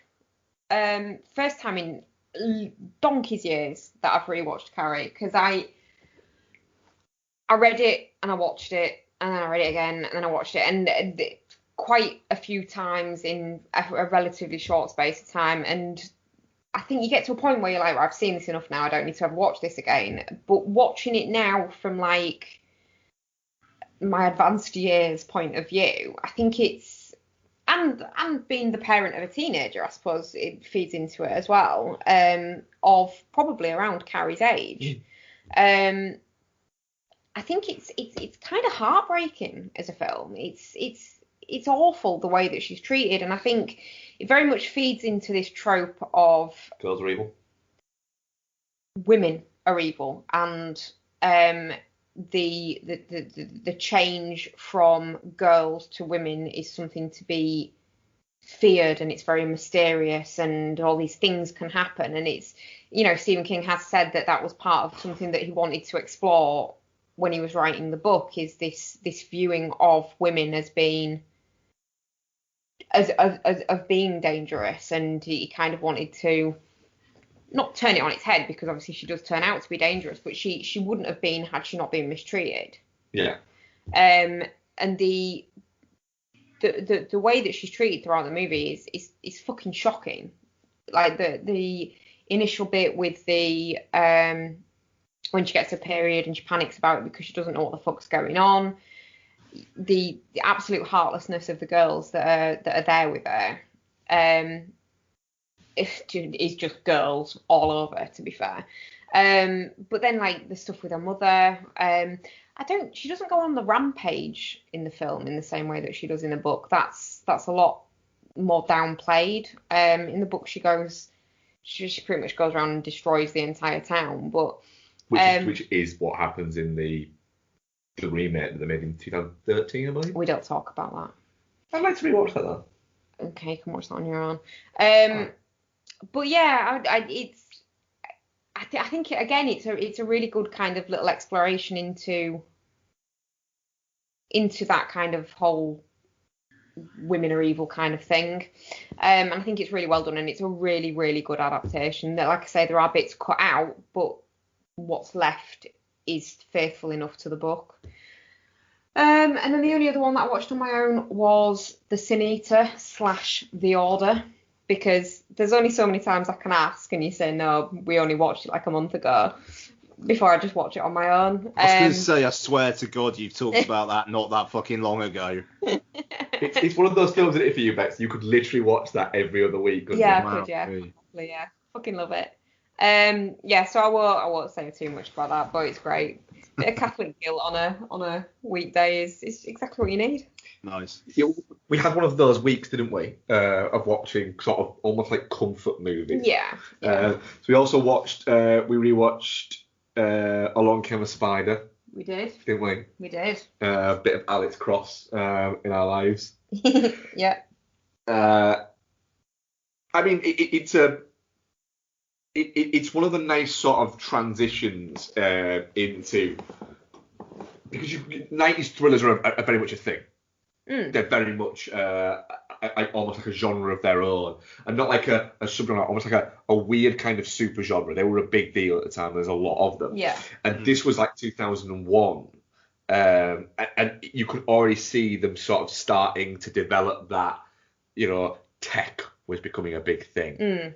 So this is about the bad guy is a computer guy, And it's that thing, and you started getting a little bit more sort of techno music that was inspired by Run Lola Run in all of these movies. And there's a lot of like fast cuts and edits and stuff like that. And although this is still very much got the 90s thriller sort of feel to it, you're starting to get, it's not quite Swordfish levels, but you're starting to get the little flickers of that with Along Came a Spider.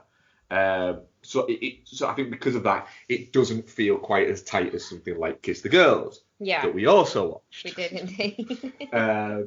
Because also as well, every few years we have to watch a plethora of Ashley Judd movies, don't we? Yeah, that's just how the world works. The Juddathon. The Juddathon, yeah. Which we're starting again, aren't we? Yeah. So we rewatched Kiss the Girls, which was, I believe, the first time Morgan Freeman did the Alex Cross films.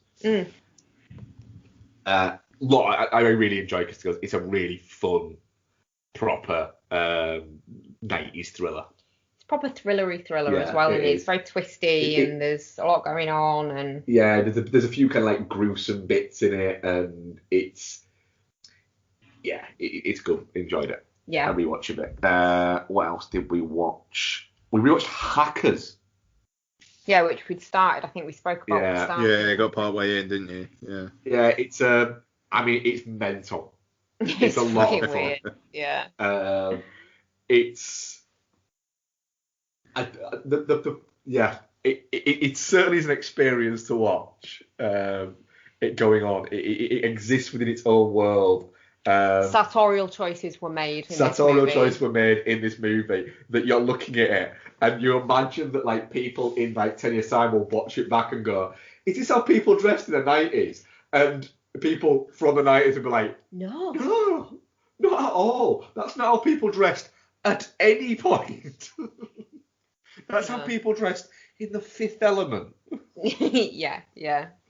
I might rewatch The Fifth Element. And then our final one was we rewatched Whiteout. Of course we did. We talked about it last week. We talked about it the week, and it literally was like, we could watch Whiteout, which of course we do own on iTunes. My main takeaway from watching Whiteout this time though was Kate Beckinsale's body is fucking bonkers. She has to have been made in a lab. It ain't right. It isn't fair on like normal people. I can't deny that Kate Beckinsale's body is appealing. I think I would be. That woman has 0% body fat. Yeah. There is just, it's just wrong.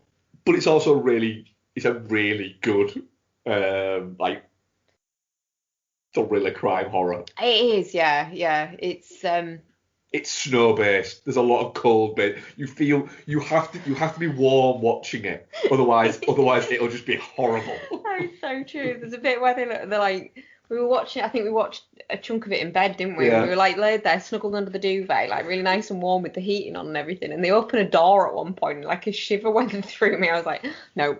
Yeah, you have to be cozy watching this movie. Do. Yeah. But that's it from us. Great stuff. Never seen Whiteout. Like I remember, I don't know. I'm pretty sure I was working in the cinema when that came out, and I just never got round to it. But oh well, guess what you're getting for next Played It Forward. Oh fucking hell! All right then. Oh fuck me. Yeah, it's your turn to buy for me, isn't it? Yeah. Oh god, is it on Blu-ray? If it's not on Blu-ray, I'm getting it because I'm physical copying you for what is it now? Oh, it's $11.99 on it. Oh no, hang on, that's not Whiteout. It's on DVD for $2.95 on Amazon. If I can't get it on Blu-ray, I'm not getting it for you. Okay, all right. Oh, I like that. I like that principle. Okay, so I mean, obviously there was quite a lot of playing it forward kind of stuff. So a little bit lacking compared to other weeks this week, but I've got a few. So rewatched Galaxy Quest, which I'd not seen in a good long time. We went round. So I went to my aunt's funeral last Friday, and then we went to a friend's garden for a few hours. and then because not allowed in the house and whatnot, but we're allowed in people's gardens in Wales. I can't remember what your rules are at the moment, but yeah, okay. Got home. It was just like, right, okay, that was a heavy day, then quite a chill vibe. I need something chill to continue it. And I've ever so slightly gotten into the habit of just sticking something on and saying to Don, right, we're watching this. And then, like, if she's not into it, she'll just go on her phone. But we ended up watching the whole thing, and I know she really enjoyed it as well.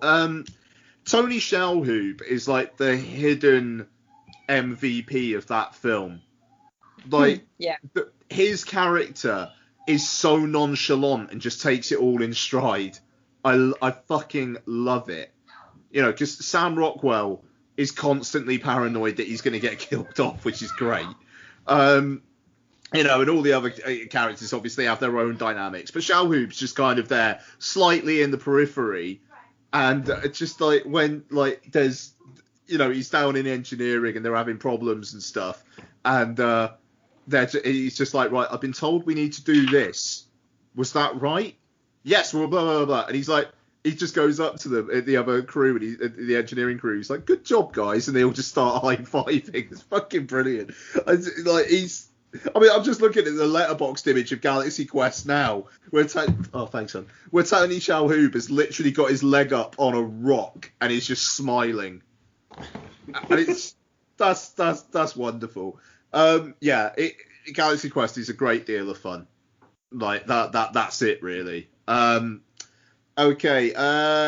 Only one Oscar catch-up film this week. There's going to be a number of them next week. But I watched Emma, which is nominated for costume design and I think production design. Is it a period piece? Yeah, of course it is. Oh, nominated for costume. Literally, there should be two. One called period costume and one called real actual costume. Fucking costume. Yeah, it's not a bad shout, that. This is the Autumn the Wild, I believe, film from last year with Anya Taylor-Joy and Johnny Flynn, Cineworld's Tasty Debrief man. Such a shame you guys have never seen the Tasty Debrief stuff. Anyway, find it on YouTube.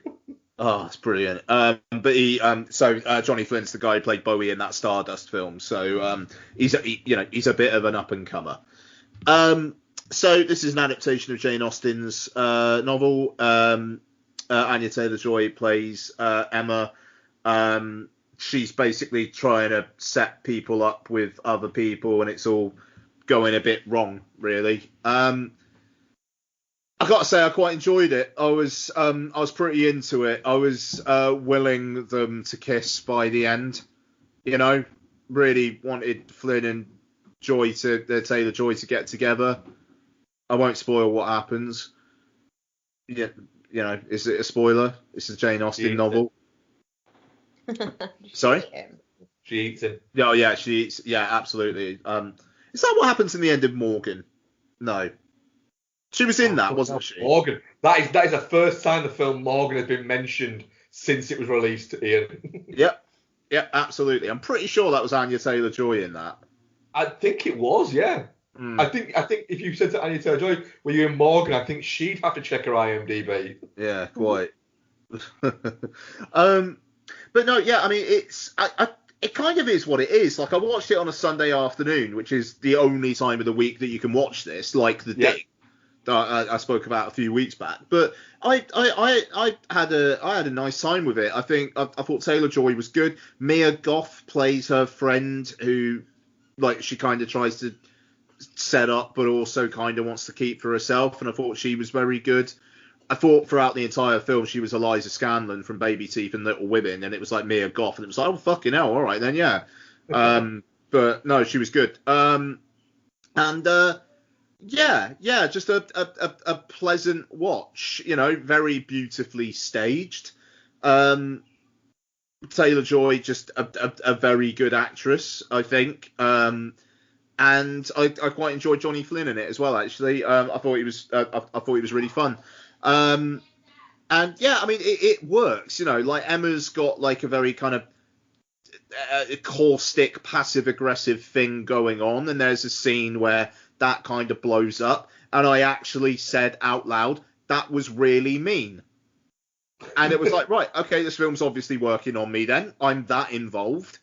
So yeah, I really quite enjoyed it. I wish I took the time to see it in the cinema, more for me. So yeah, that's Emma.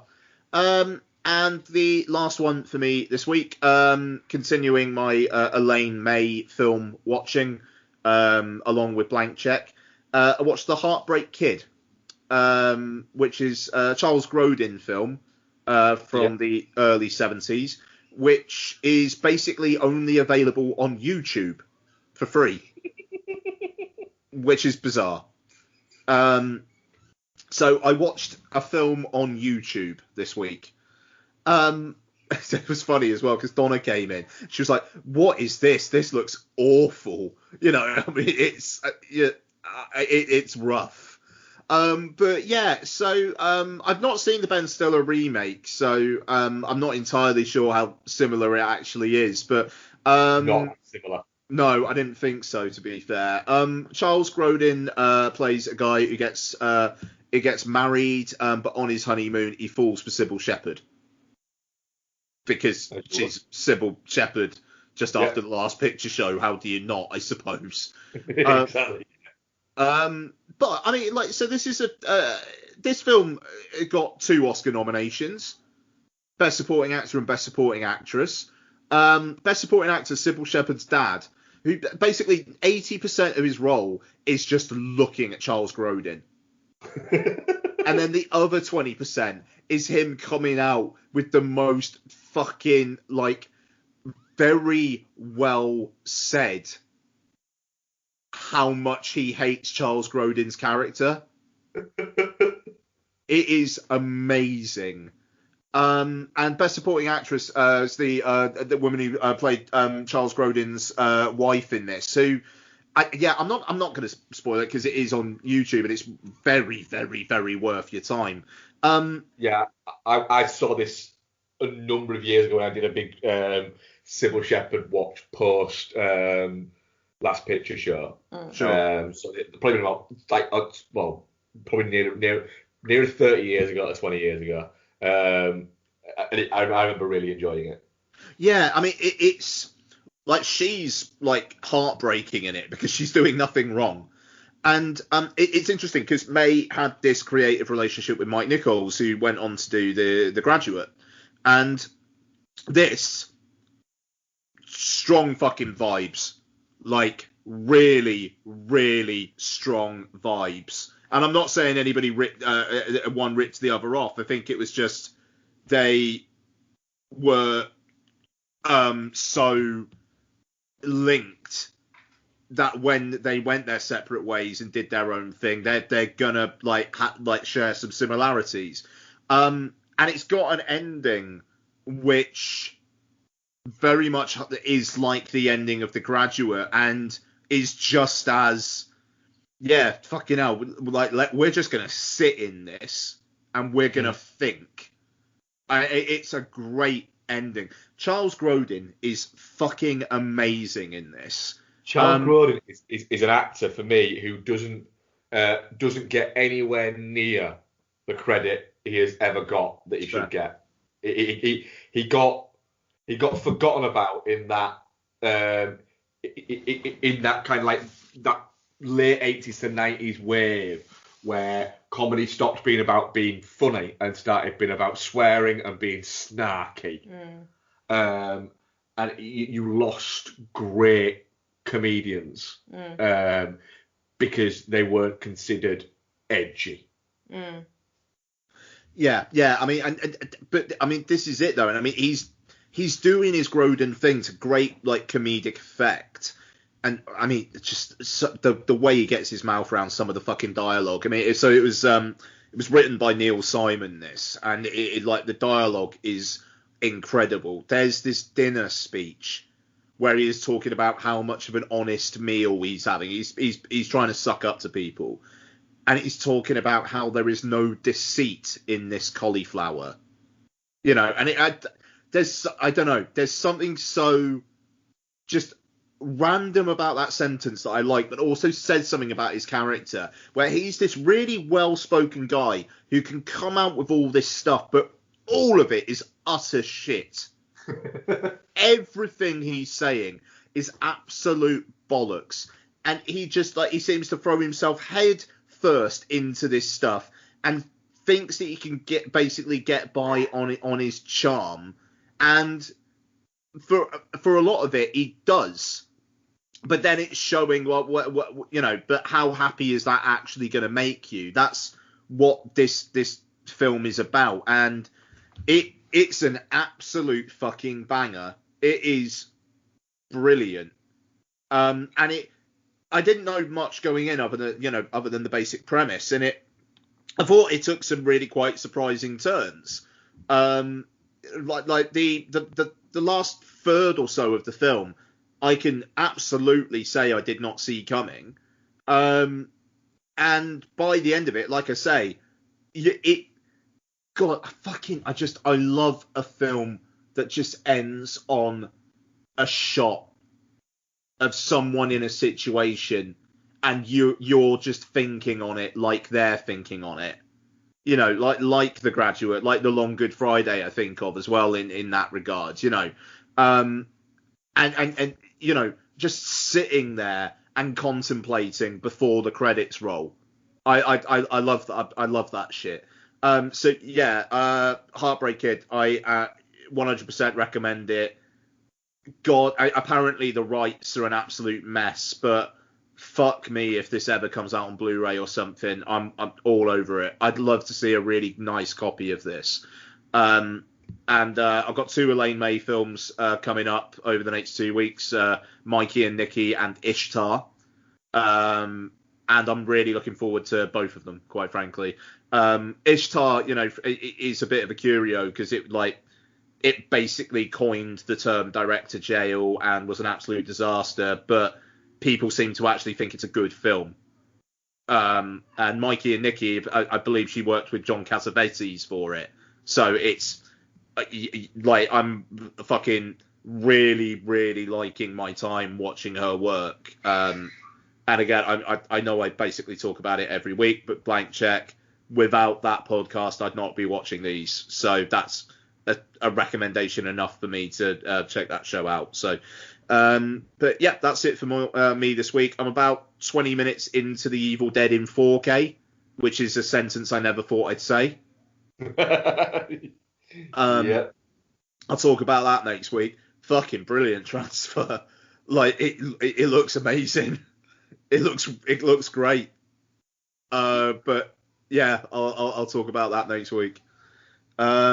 Along with a lot of Oscar stuff. It's gonna be flying all over the place. So, Twitter questions. What we got, Mark? Oh, let's have a look. I'll just grab them. So I've got. We just tipped over 2 hours in the recording. We did it. Way. Fives, everyone.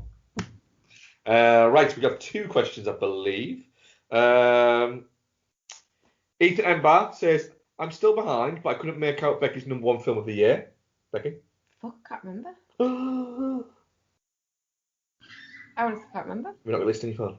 No, I don't do that. I paper copy, don't I? Was it Promising Young Woman? Could have been Promising Young Woman. Anyways, are you house slippers, shoes off, or shoes on at home kind of folks? Depends what the day brings me. If I know I'm not going to need my shoes on, then I'll take my shoes off. But otherwise, I generally slippers, or do you barefoot it? I like socks. Oh, could never do socks without shoes. If the shoes come off, the socks come off. Nah, can't do it. What are you? Shoes or barefoot. I do have slippers, but they make me over warm. I can't cope. It's like the rest of me gets too hot because my feet are warm. So I'm shoes up to a certain point, and then once I know I don't need to do anything else, I take my shoes off, and then I make you rub my feet. Yeah, and I am very much shoes on until literally, like... It's a very emotional moment for you, isn't it? It is, yeah. Like, I won't take them off like the minute I'm going to relax or anything like that. I will keep them on until until I go right. Until the relaxation is sustained. Yeah. Relaxation. Until I'm at the point where I go right. I'm going to get into what I'm going to sleep in. Yeah. Yeah. And then I will take my shoes off. Yeah. Nice. But weirdly, I am also somebody who I have to get fully dressed to do anything, don't I? Like, I can't just get up in the morning and go, oh, go have some breakfast. I get up and go, right, get up, shower, sorted, and then go. I'd love to be the kind of person, though, that could elegantly, like, swan around the house wearing a house coat and, like, mules. Yeah. I'm just not that person. No, I have to get, what is it? Like, I would be the worst person for taking advantage of working from home. I would still get fucking dressed for work. Yeah, I think that's fair, though. I think it puts you in a different mindset. Yeah. That's a different conversation there. I'd like to be able to be the person that wears slippers, but it's just not me. I tried wearing slippers, and they made me anxious, so I just ended up putting shoes on instead. Slippers make you anxious. Okay, cool. All right. Rick Kidd at Rick J Kidd. What are your favourite movie dinner scenes? Texas Chainsaw. I saw this one earlier, and the first one that popped to mind was Rocky Horror Picture Show, where they're all eating, and then it's revealed that Eddie's actually under the table, and that's what they're eating. That one's quite good. Also, American Beauty. American Beauty. Oh, the really awkward one. I mean, Beetlejuice is a good one. Yes, that is a good one, The actually. dance Yeah. number. Yeah. What's it? Goodfellas, for the way that that De Niro gets tomato ketchup out of a bottle. You've never not noticed that. No. He rolls it in his hands. Oh. It's brilliant. And then of course you've got the, one guy's looking one way, one guy's looking the other way. Moment within that. It's gonna be like some really like obvious ones. Mm. You're not saying. But yeah, I think Goodfellas for me. I know Goodfellas comes up a lot as an obvious choice for things for me. But fair enough, I don't care. It kind of feels like the right answer, actually, doesn't it? But I'm still going with Texas Chainsaw. Yeah, but it's still stuff like, can we borrow this knife? I need to borrow this knife. Can I sling a game one in there? Which one? Biohazard. I thought, Resident Evil 7, yeah, of course. Yeah. Yeah, absolutely. That is a good dinner scene. I did that bit in VR, for fuck's sake. Fucking hell. That was it for our questions this week. Amazing. Yeah. Cool. Okay, so, I mean, we got a bit of a choice here, guys. So, a bit of a on-show production meeting. The kind of the one new release that I could see, which was also nominated for Best Visual Effects at the Oscars, so more than happy to watch it. Love and Monsters, which is on Netflix. Oh yeah. I've actually heard good things about that. As have I. So I think that would be worth a go. I'm also wondering whether should we maybe do a little bit of award season catch up again, like. Maybe you guys watch Nomadland so we can actually talk about Nomadland properly. I'm going to watch the United States versus Billie Holiday as well. I think we could get those three watched, couldn't we? Yeah. Yeah. Oh, that's a good show there. Or what about The Father? I really want to watch The Father. We'll watch three of those four. Yes. At least. Okay. Yeah, okay. I don't think I'll watch Nomadland again, but I'll definitely watch the other three, no problem. Yeah, we can probably watch all those, can't we? Next. Yeah. There we go. Nice. Cool. Okay, cool. So, we'll say Love and Monsters and some sort of award season catch up and whatnot, and then for the Oscar show we can talk about Mortal Kombat. I did all the kind of the show admin at the start of the show, so I'll just say thank you very much, Becky. Thank you very much, Ian. Thanks for hosting. No worries, you're very welcome. Thank you very much, Mark. Thank you very much, Ian. And I'm off to watch something. I don't know what. We're going to eat, are we? Going to eat and watch football, it would appear. Yep. Nice. Oh, yes, indeed. Yeah, I'll let you guys get to it. Thank you very much for listening, everybody, and good night. Bye-bye. Bye.